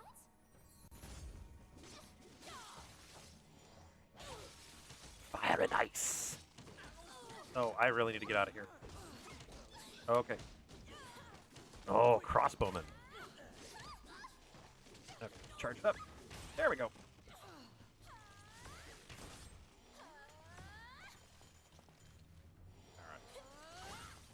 All right. Oh, that kick took care of him. Good grief. Filthy lucre. Yes, yes, filthy Luke. Get out of here. There's skeletons in here. It's a good question where the crying woman was. I have no idea. Maybe she was crying because of the crossbow that she couldn't give to anybody.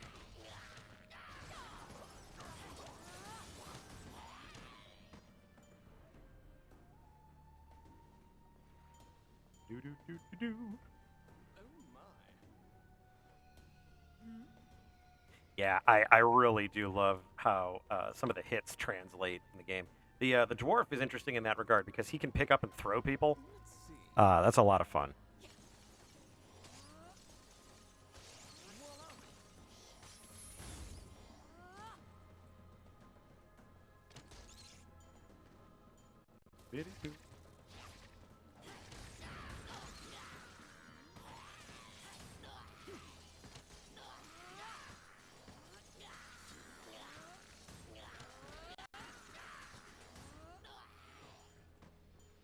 Do do do do do do. In Dragon's Crown, dwarf throws you. I like it. I like where your head's at, Gray. Ooh, more bone. Someone heal me, guy. God, wow, this is every person I've ever played with D&D, including myself. Oh, thank God, cheese. And bread. Oh, basically a sandwich. Whew, needed to heal up. I suppose I have potions, don't I? I keep forgetting that. Potion. There we are. That should keep me from dying for a little longer. Look at this vista. Oh, God. Now that's a wyvern. And we're out of crossbows.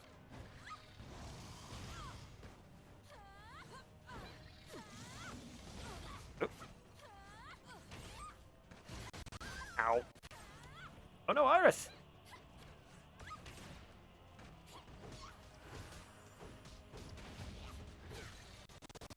Tom it, you bastard.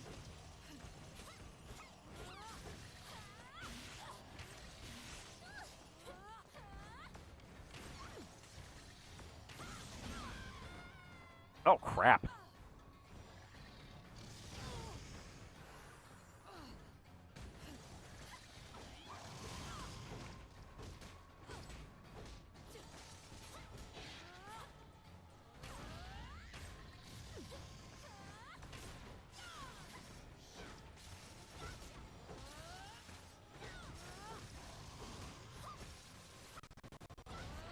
Oh, jeez.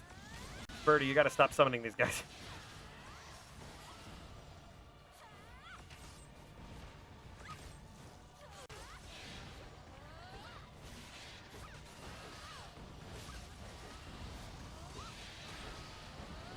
That's a lot of wyverns.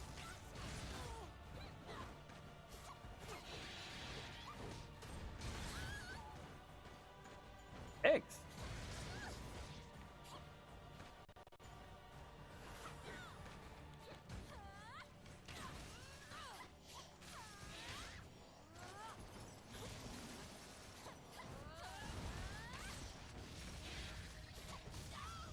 Ooh.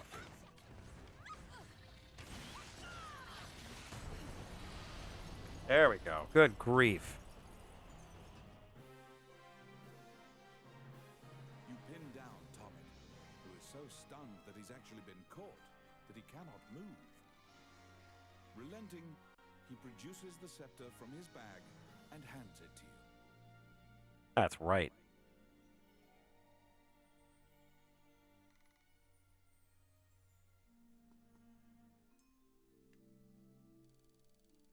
Woohoo!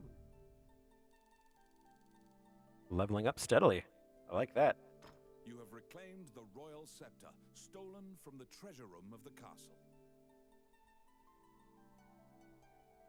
Let's see what we found. This one's an A. Let's see. Dragon's Hunter Mantle. That's something I can wear. I like it. Let's see. There we go. This one's for the night only, but let's see what it is. It might be worth more. Not really worth much. Boo. Let's see. I can wear not these. And how about these gloves? There we go. And these other items are not that great, so.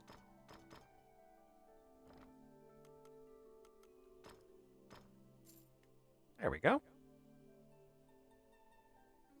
You must deliver the royal scepter to the Prime Minister at the castle. Ooh, I should get my new stuff on. Let's see. Is my other bow? Yes, it does more damage. That's right. Do that. And we'll do my Dragon's Hunter mantle. Ugh. Got my knave boots. What about my glovies? I can't wear them yet.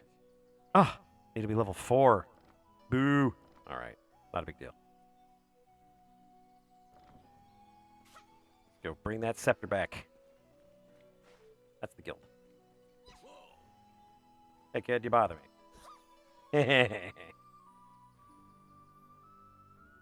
Once again, you are led to the throne room under guard.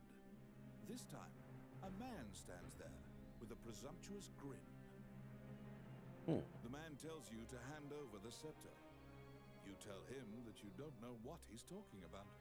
You tell him he can go fuck himself. The man's mouth transforms into a twisted grin, and he signals his guards. They inch closer, swords at the ready. Uh-oh. What will you do? I don't know this guy. And, you know, I'm an adventurer. I can do what I want. So let's go fight these guards. You fall into a fighting stance. As soon as you steel yourself for battle, the Prime Minister and the Princess burst in. The Prime Minister orders the guards near you to stand down. The man twirls his cape and leaves, as if nothing happened. Fair. You sigh, relieved that you didn't have to shed blood in the castle to resolve the problem. The Prime Minister tells you that man was Count Dean, the younger Count brother of Dean. James Dean. to usurp the throne. The scepter indicates the throne's heir. The Prime Minister says Dean had Tommet steal it to deny the princess the throne. Ooh. The Prime Minister takes the scepter and narrows his eyes in satisfaction.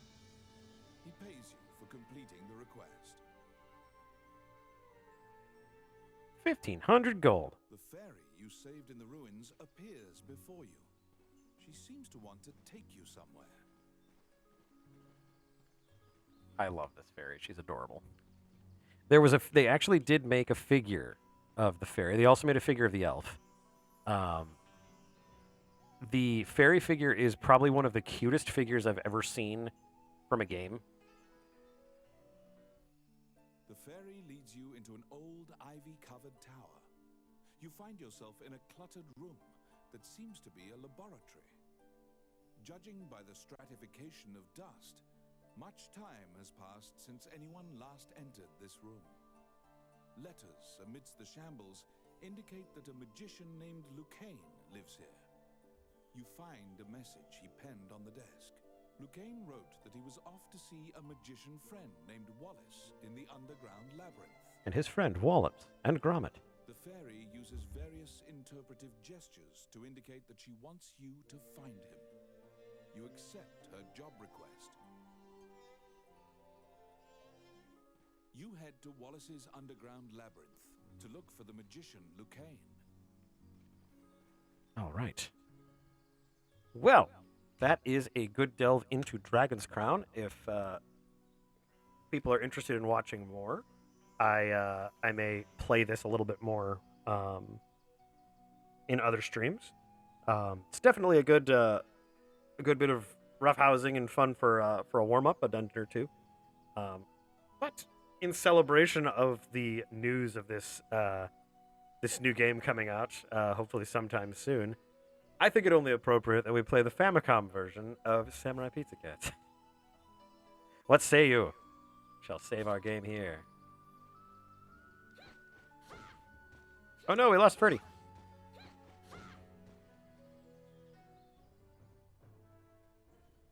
Oh, snooze.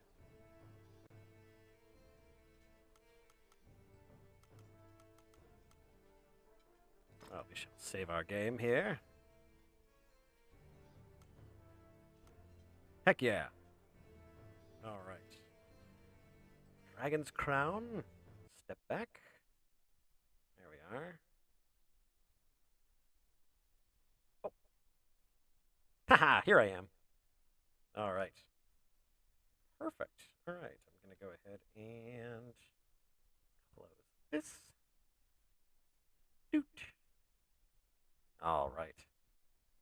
Gotta love that Dragon's Crown, though. Gotta love it.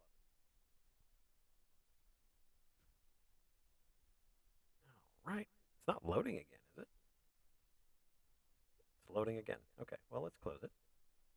Okay. You need to stop. Oh man. Ba-do-doo. Okay. Let's get this row on the show.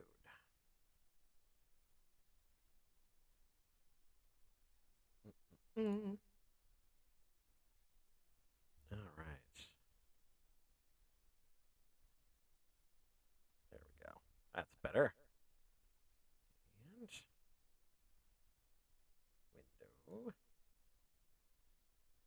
I had this set up and then it opened itself while I was playing Dragon's Crown, and I was like, oh, this is awkward.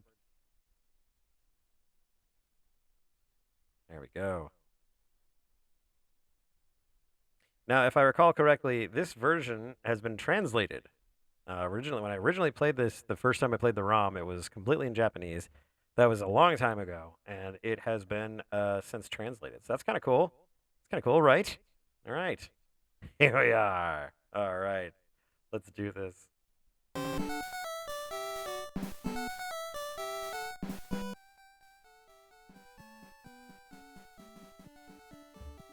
Oh, man. That sweet 8-bit version of the original Canty theme song. Love it.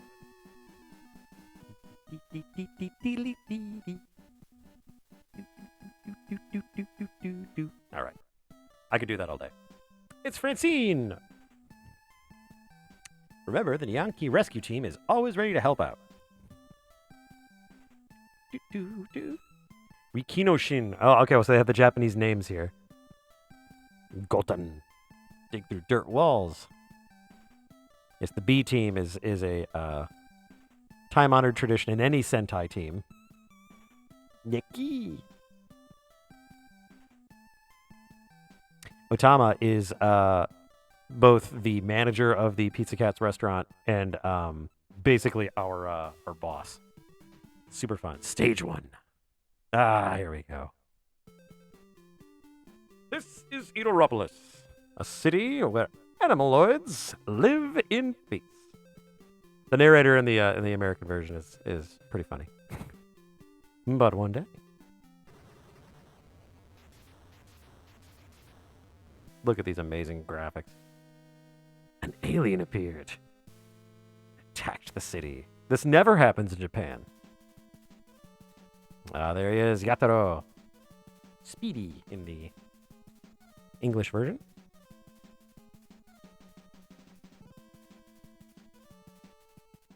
I will likely be uploading this to YouTube later, yes. I have been having issues trying to record while I'm streaming, so I will probably just get the VOD and upload it myself. So, all right, so we can pick between Yataro, Tsukashi, and Bururan. Just for what is it? Just for the novelty. Let's go with Yataro, Speedy. Yeah, we can even summon the B team whenever we want. Look at how charming this game is. It's adorable. Ninja crows.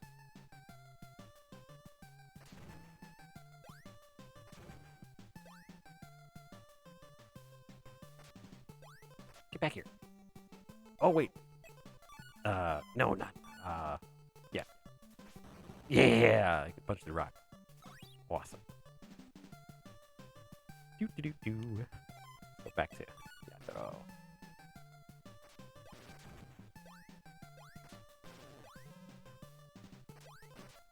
This thing is kicking my ass, and it shouldn't. It shouldn't be.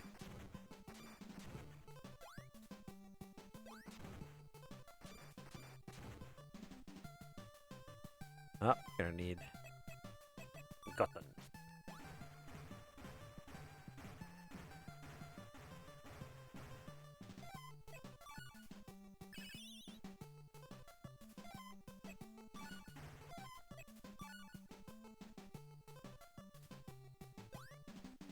This game charmed the hell out of me when I first played it, because I'd never seen any other kind of media for this particular show.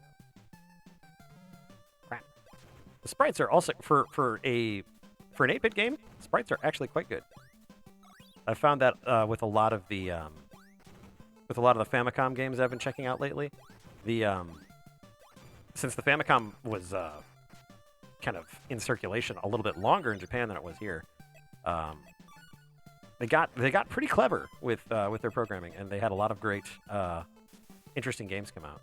Ooh, I didn't realize there was a secrety down here, but there is. Oh crap! I didn't want to use that. Oh man, that's unfortunate. Wait a minute, does it come back? It does come back. Yay! Awesome. Get out of here.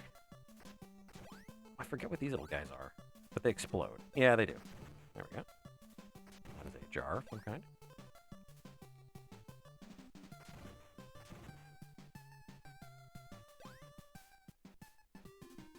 Oh. Karamaru! You're behind this. Oh, Karamaru, a.k.a. Bad Bird. The Emperor's dogs have arrived. We're cats, idiot!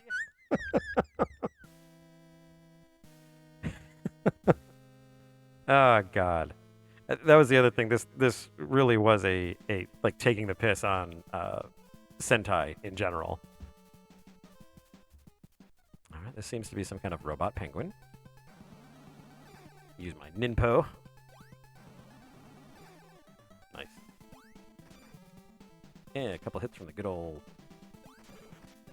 Ginsu sword. Why are they called the Samurai Pizza Cats? That's a great question, Gray. Because in order for this secret ninja team, at least in the Japanese version, they are a secret ninja team. In order to maintain their cover, they run a restaurant called Pizza Cat downtown. So they are the Samurai Pizza Cats. The villains never figure out that they are the same Pizza Cats that defeat them every week, but you know. Oh, no. Kun no Kami. Swearing. Oh, my goodness. Kun no Kami is the prime minister of Little Tokyo, or Edopolis, and he is constantly trying to usurp the throne. The thing about him is that he's a really bad temper, and when he gets too mad, he explodes. That's his gag. He just explodes. He gets super mad. Oh, man. Yeah, the game opens up from here, so you can actually pick different levels. And my headset is... Oh, did it break again? Ah! I glued it and everything. Damn! Alright, that's okay.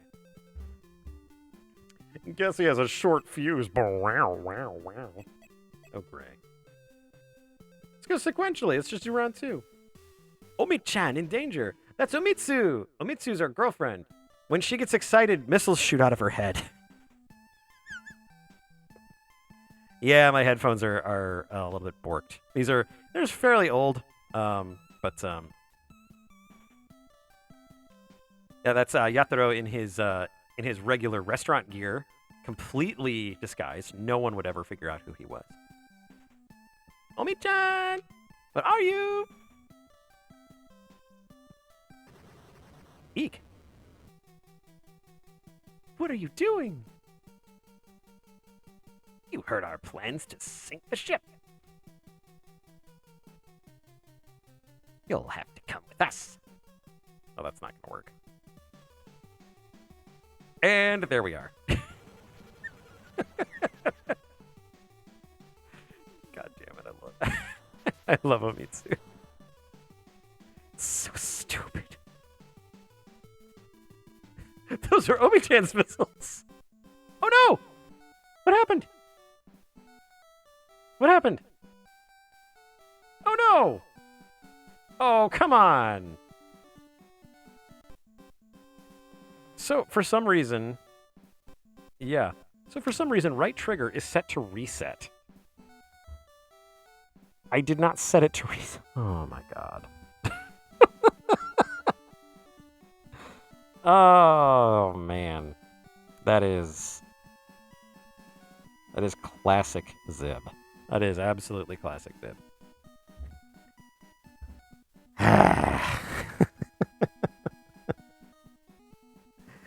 Okay. All right. I know what I'm beat.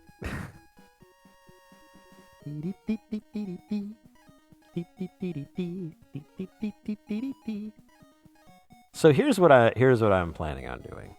I'm still in a very good mood. So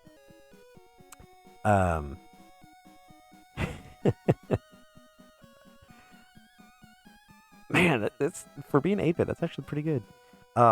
I actually have the entire soundtrack of the series on CD. It's buried somewhere. Just means we get to see the first level again. We can do that. If you guys want me to keep playing, I'll keep playing. I'll try a different level. Actually, why don't I demap demap the controller here?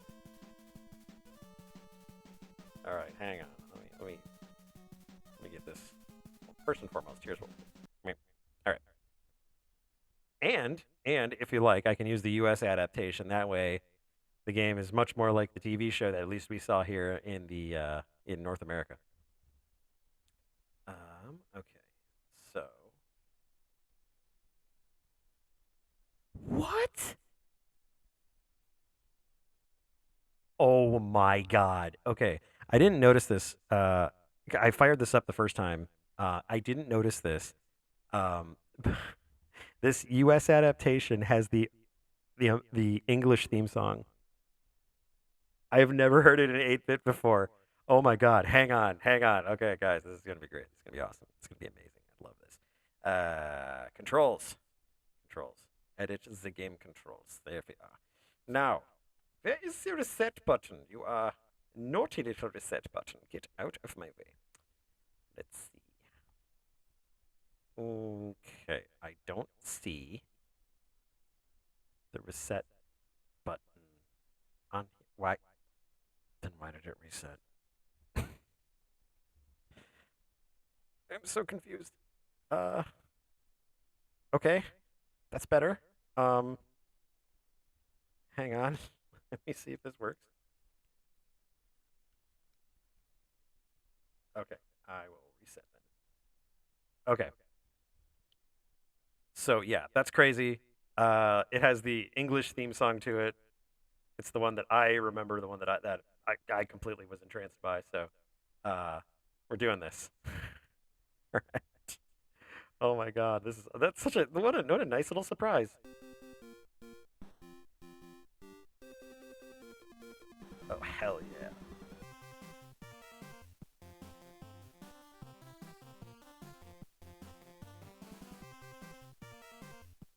Do yourself a favor if you've never watched the series. Do yourself a favor and watch the opening theme. It's stupid. Oh man, this entire series. For those of you who don't know, Gray, you might not have seen this show. This entire series came to Sunrise, I think. Was it Sunrise? No, it went to Saban. Our good pal Haim Saban. This came over from Tatsunoko. You can see this was from Satsu and Tatsunoko back in '91. And Black Fox, you haven't seen it either. Okay, well, this will help you. So this series was a legit Sentai superhero show in Japan. Came out in 1990, and it was, it was a comedy, but it was also, just like a regular animated Sentai show. It was fairly obscure. It wasn't really super popular, at least from what I know. Anyway, they brought it over, and Andy Thomas, I think it was Andy Thomas, was the producer on the English translation, and he just had this weird inclination. He said, "You know what? Forget the scripts." I think that was the issue. The issue was that the translation was going very, very poorly, and it wasn't working out. It was very slow. They were behind schedule, so he just threw out scripts, and they just matched up dialogue that they wrote to the mouth flaps on the show. So the show makes absolutely no sense, and they just absolutely decided to do it that way. The voice actors all had a lot of fun with it. It was just goofy. It's one of the most unique animes that I've ever watched because they just took the original translation and went, nope, and they just did their own thing. And it made it such a fun show, and it was so goofy and weird and dumb. A lot of pop culture references, 90s pop culture references, so a lot of them will probably fly well over your heads. But that's why this is so special. It's so weird and different. Can you imagine if they did Naruto and they just said, "Fuck it, let's just do our own scripts"? Now it's a high school romance with fighting in it, So something like this, I don't think has ever been done again. So in any case, let's do this. Let's play the English version and see what's going on. And this is written more in the vein of the English translation of the show. So we'll see how it happens. Remember, the rescue team is always ready to help. You out. In the English version, that is Francine, General Catton, can punch through boulders. Meowsma can dig through dirt walls. Ghost Stories is what you're talking about. Yes, that is the only other one that I know of that did that. That show is fucking hysterical. I love that show. All right, thank you, Francine. This is very nice of you. The other thing to keep in mind, Gray, because you haven't watched this, the way that the Pizza Cats deliver pizza is they get shot out of a cannon. That's also how they deploy to action. Everyone thinks, oh, they're just delivering a pizza. No, they're ninjas. They're gonna go fight stuff. And like any city in Japan, this is Little Tokyo, by the way. It suffers from random giant monster attacks.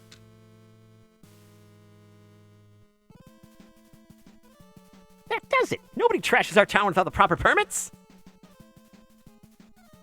Oh, Speedy. Let's show this thing what happens when you mess with the Pizza Cats. Hell yeah.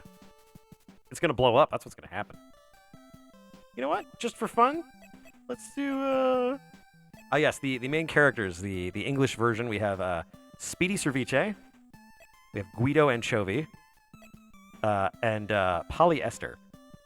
And I am a huge fan of Polyester, so we're going to use Polly. Yay, she's pink. And she has claws. She's great. I love her. She is voiced by the illustrious Sonia Ball, and she is the voice actress who was Huckle Cat in The Busy World of Richard Scarry, if anyone remembers that one. It's a good one. She has a great, very unique voice, and I love it. Back to Catton. Boop. All right, back to Polly. Whoop. And if you're wondering why their legs do that, that is how they illustrate running in the series. I adore how they do some of their expression. Oh my god, this thing. I adore how they do a lot of their expressions and art style in general. So it's just so different and weird. I actually should probably look up a like an interview or anything and see like what the Japanese consensus is on this show, because I have no idea. I don't even know if they know it exists. Probably do, but...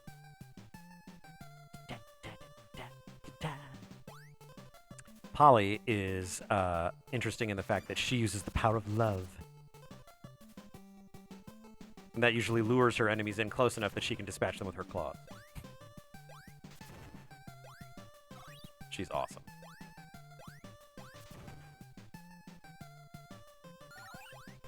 Oh, you're talking about Pizza Cat. I remember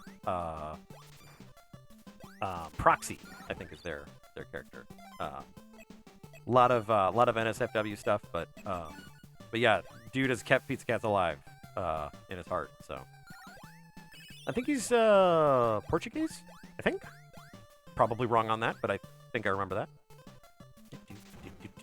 Clawing everything. Continuing to claw things. Getting hit with jars.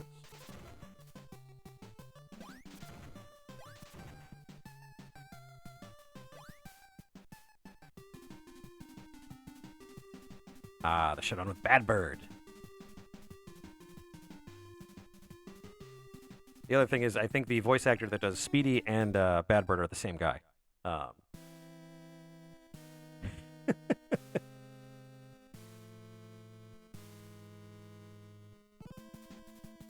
Mecha Tuxedo X. Great name for a robot. I do love to ramble. It's what us old people do. Oh, my Ninpo isn't super powered up like Speedy's was. I have to use crappy little boomerangs. Polly has shuriken that are shaped like hearts. And they're adorable, and I love them. Yeah, seen the last of us Pizza Cats. Of course, they're gonna fly away. And that's the pose they do every time they win. Time to do our pose, guys! There's the big cheese. Instead of Kun no Kami, his name is the Big Cheese in the English version. He still explodes.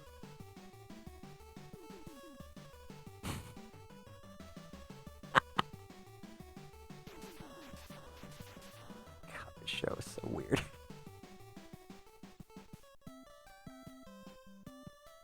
Well, there we go. First stage down.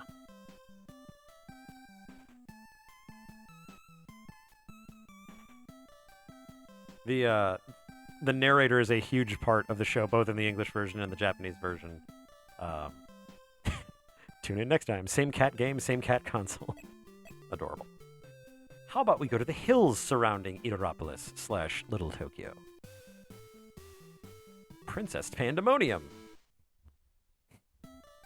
This is Princess Violet. She's the princess. She's a bitch. Time to ditch this dump. I'm sure I'll find something fun to do out there. She's a bunny. Ferdy would love her. Those peasants better entertain me or I'll send them to Prisoner Island. Yeah, that's absolutely what she does. She condemns people to to being exiled whenever she's displeased. Uh-oh, Bad Bird's gonna do something. That's not good. Princess Vi's missing? It's never a good thing. That is Al Dente. He is our contact within the palace. He's the captain of the guard, and his name is Al Dente.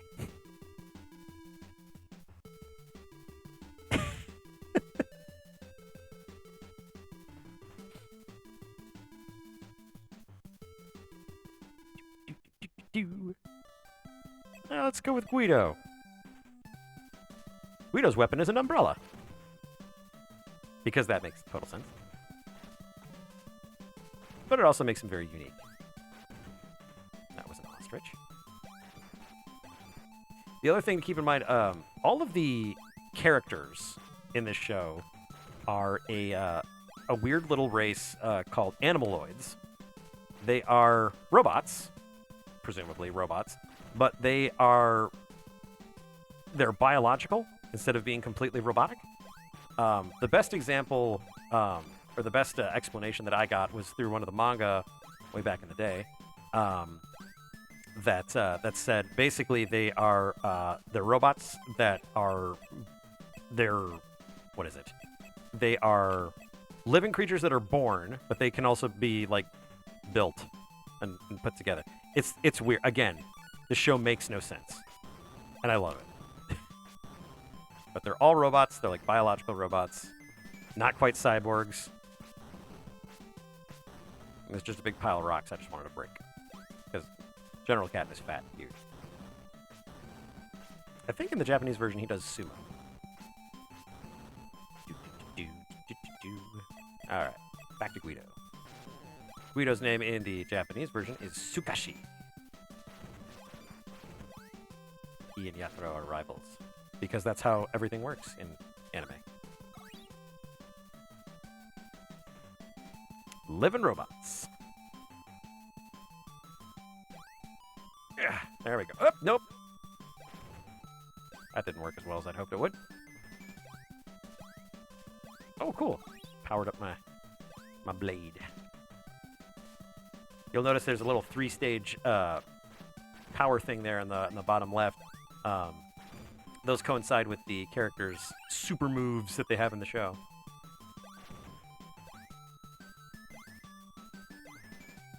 Speedy's super move is oftentimes called the cat's eye slash, because it makes a big energy blast that looks like a cat's eye.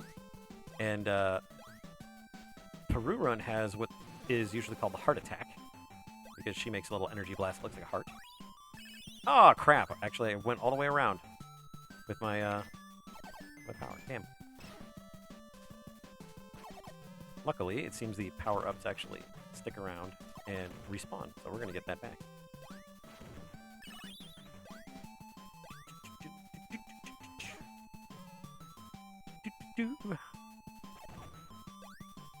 Blue is asking for you, Gray. Passing notes in class. Delinquents.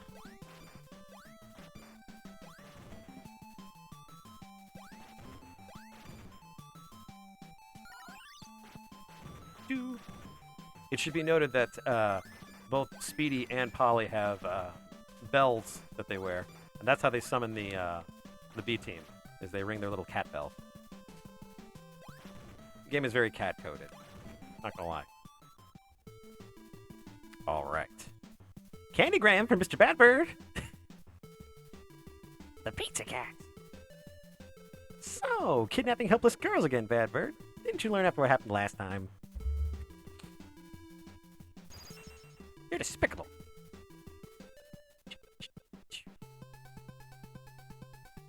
Go get him, Guido. Let's use my awesome cat Nimpo. There we go. Guido's is really powerful. He actually uses most of his in one shot. He has a azure flame that he pretty neat. This guy needs to stop. There we go. That's better.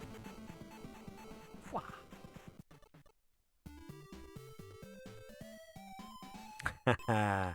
Nevermore. Big fan. Hey, it's the Samurai Pizza Chumps. Bye, you bitch. I'm sick of playing. Give me a piggyback ride back to the castle. Huh? Giddy up! I'm glad Princess Vi's okay. Oh, God. The other thing about Perurun is that she's very... What's the word? Very self-sufficient. She's not the damsel in distress type. She likes to kick ass. That's pretty much what she does. Wait a minute, where's Speedy? Get back here and help me. Oh, man. Let's see, how about up here, these high-rises? That's the thing about Little Tokyo and Edorapolis. It's the... I think in the first episode, both in Japanese and in the English version, they say it's a city where the old meets the new. So you have old Japan, and then you have new Japan. Very interesting. Big Cheese's Big Variety Hour. I like how they all play like episodes. It's a fun little way of going about it.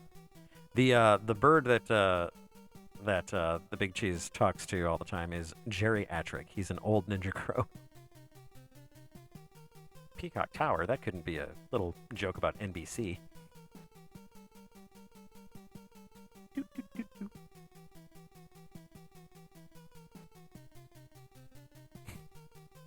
All of their plans are just, they're completely ridiculous. Also, the Big Cheese really likes being in drag. It's just his thing. Don't shame him.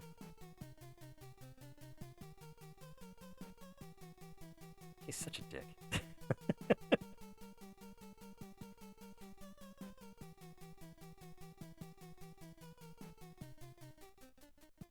Oh, Al Dente was listening. Oh no, I'll miss my soaps. Oh god. Back to good old Speedy.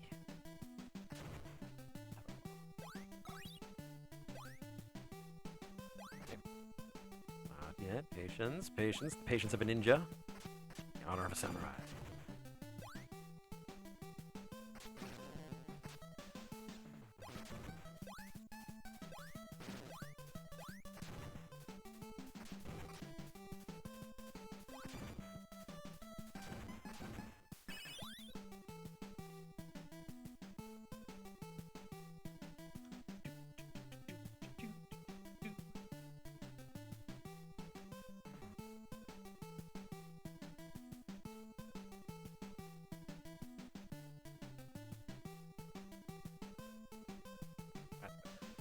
I updated the stream. Haha! There we go. And it went back to Dragon's Crown. That's cool. I'm glad you did that. Thanks for going back to Dragon's Crown when I didn't have you on that.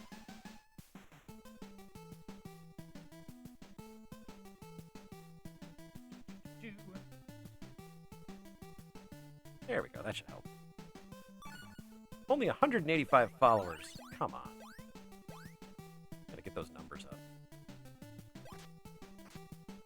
Oh, that Ninja Crow just committed seppuku. Oh, that's cool. One less crow for me to fight.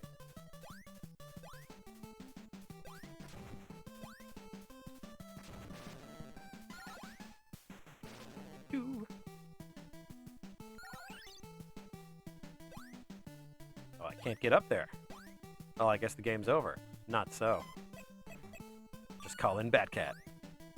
He has a little helicopter. He's great.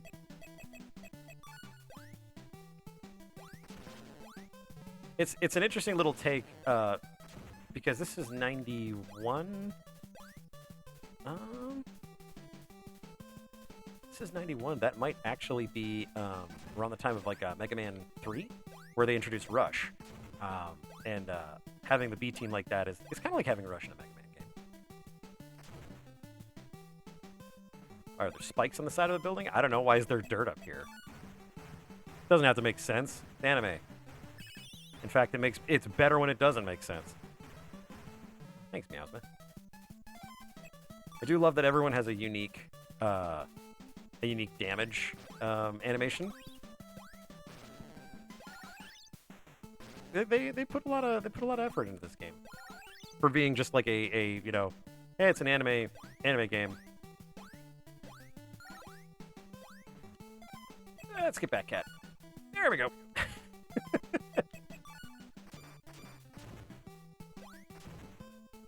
Actually, funny enough, I have not played this game for quite a few years. Television should not be used for evil. We should have the right to see what we want. Gilligan's Island marathons included.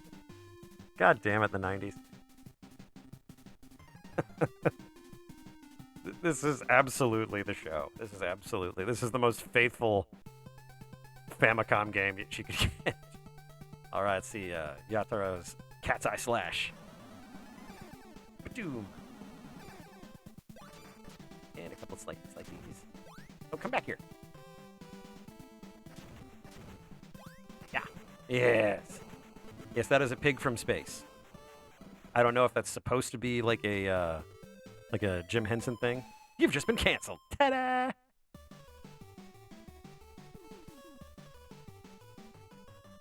It is something I'm very happy about is that the new game that's coming out has the original voice cast from the English version and the Japanese version, from what I understand. So that's exciting, and I'm super happy about that. Oh, level 2's all we got left. Quick game. Even Ram girls get the blues. Phrasing. The Emperor's new ship, the Titanic, is being inaugurated at Little Tokyo Harbor today. Speedy and Lucille went to see the ceremony, but... Oops, I lost track of time. And Lucille. Lucille, where'd you go? You can probably find some episodes on the YouTubes. What are you doing? You heard our plans to sink the ship.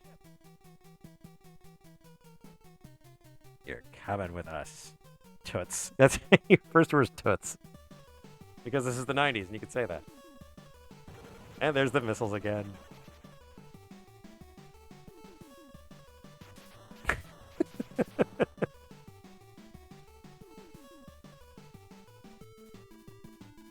Those were Lucille's missiles. Oh, God.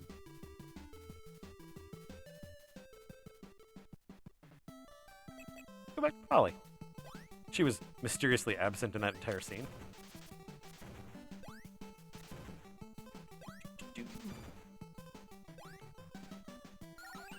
Go.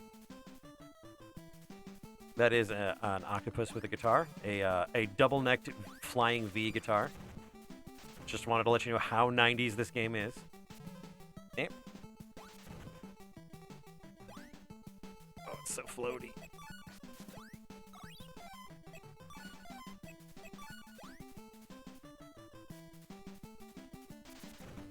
I will say that is one thing about the game is that the movement is very floaty. The bells, if you look on my menu bar down there, there's that little line that says help.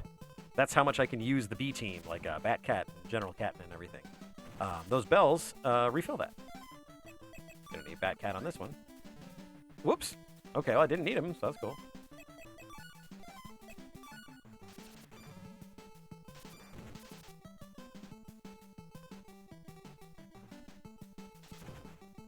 Yep, Gray's got the right of it.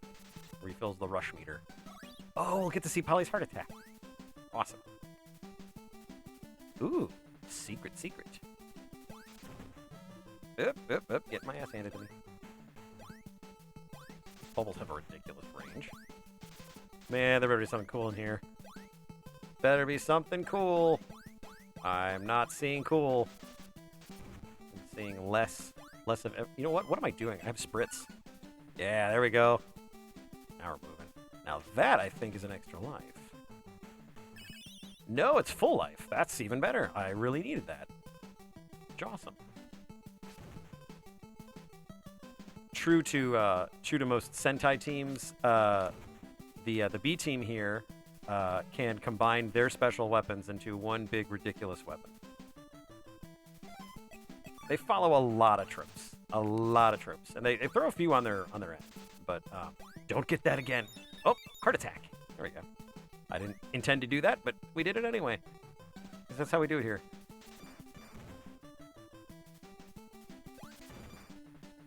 But yeah, if anyone wants to watch this show, it is relentlessly 90s. So just be ready for that. Be ready to not understand half of it.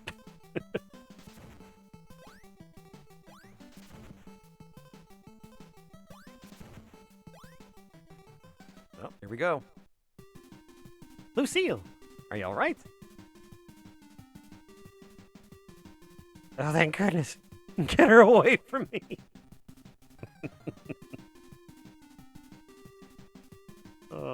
Lucille had fired her missiles 8 times before Speedy showed up. Yes, every time she gets emotional or every time she gets upset, she fires her missiles.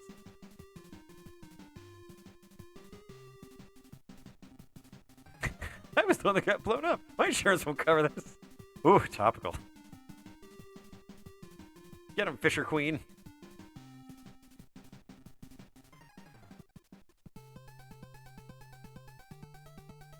Anytime. Up.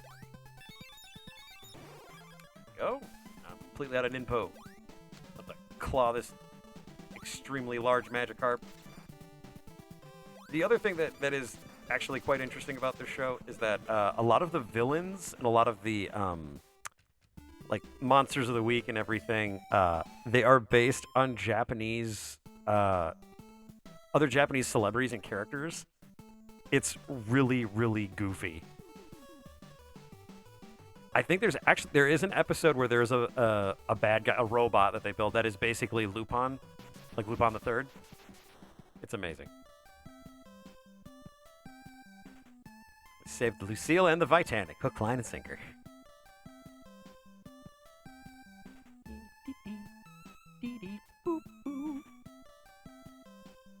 Oh man, this game. This show. I was just looking up some figures. They've released some model figures of the cats back a couple years ago, and I was excited. I was like, oh, maybe I'll take a look now that the show is kind of getting some attention. That's really cool. They have a set of all three of them. They're like the deluxe awesome models. They want $600 for all. I was like, no. Round 5, round 6, and round 7. Oh, we keep going. Keep going. We're going to rock this out. Round 5. That golden goose isn't very spruce. I don't really even know what that means. Spent too much time at Lucille's place. I'm late for work. Lucille runs a tea house that is constantly exploding because she gets emotional. That big cheese? Follow it. Must be up to something.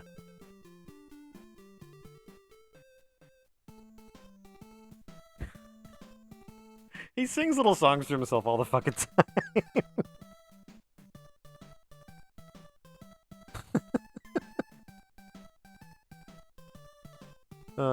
Is it? No, it's midnight.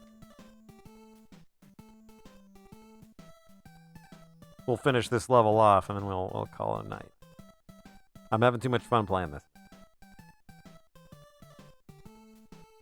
All we need to do is find the golden goose of Wang Chung. Jesus Christ.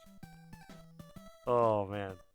That's another thing. The bad guys keep running out of money for shit. It's pretty funny, honestly.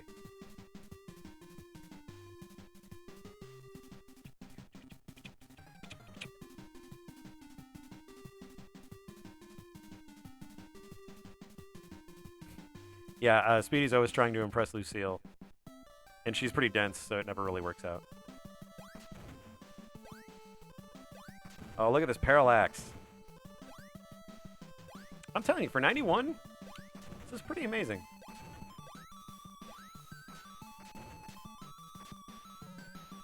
Like, I wish some of the games that came out in English territories were half as well put together.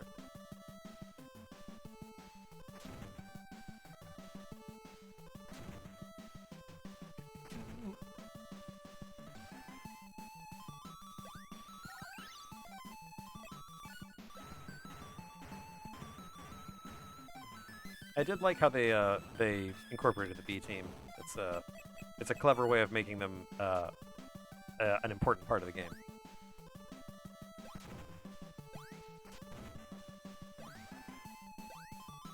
Yeah, the B team Pizza Cats also have their own pizza restaurants. They're usually like little kiosks or stands. Whoa, that's lava. I need some Bath Cat here.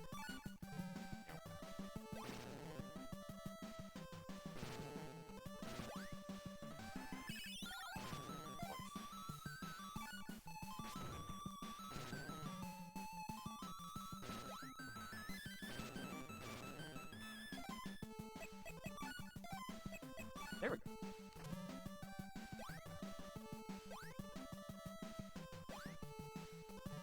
Ouch. At least the lava's not instant death. That's all. Ooh. I need both of these. Thank you. Now I can do the cat's eye slash.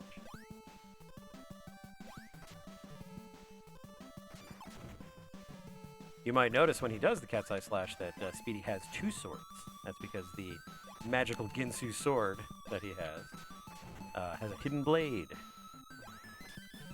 That would also be, you know, the domain of ninja, having a secret sword. Yep. Oh, I could really use some life.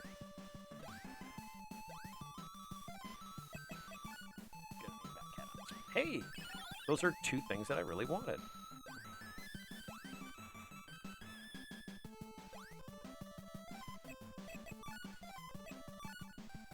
Do.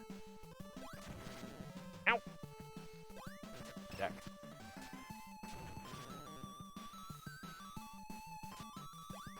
Ow!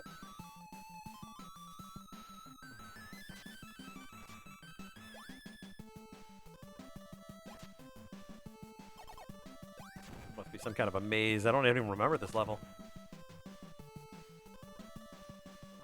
Okay, well, that's...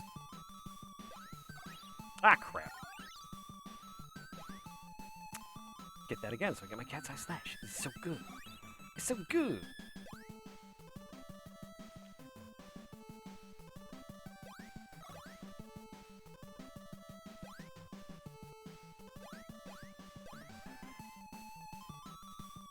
Oh no, that's the beginning. We're already there.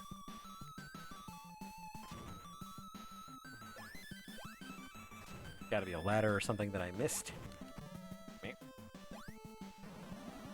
Well, that move just got annihilated.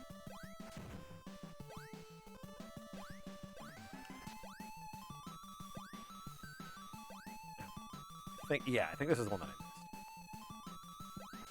The one up here. Okay. And yes, that character is washing their hair and attacking me with bubbles. Oh, okay. What the? That's no goose. You idiots, we spent days digging that out. Now you tell me it's not a golden goose, but a golden fish?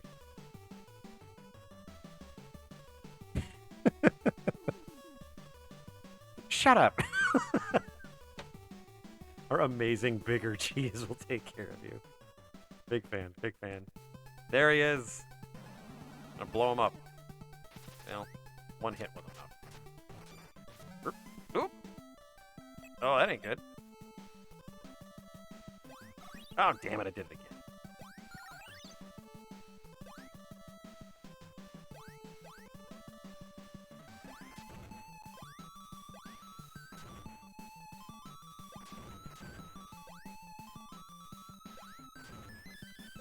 Funny you should say that, Gray.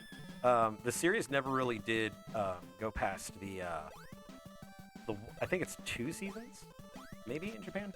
It never went very far, but there was some speculation as to what the true ending is, like how everything was working out. Was that a frog lady? Probably.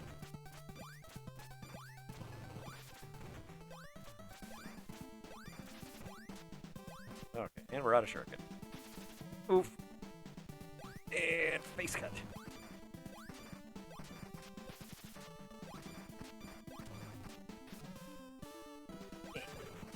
There we go.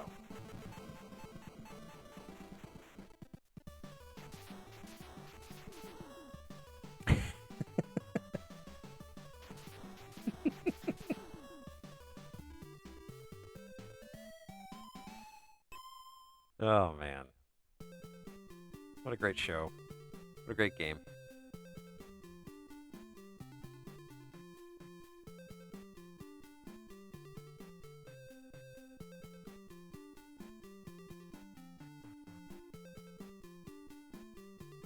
Same cat game, same cat console. Oh, man. Oh, this is fun. I'm so glad I decided to play this today. All right, I'm gonna leave it there. Been going for almost 3 hours, so that's pretty good for me, especially like my first full stream back. So it's good to be back. It's good to hang out with you guys again. Glad to be here, and yeah, just take care of yourselves. Yeah, yeah. No, there's a couple more levels to go, so that's good. But yeah, everybody have a good night, good morning, good evening, good day. And we will catch you next time. Hopefully I will be back shortly. So have a good one. We'll catch you next time. Bye.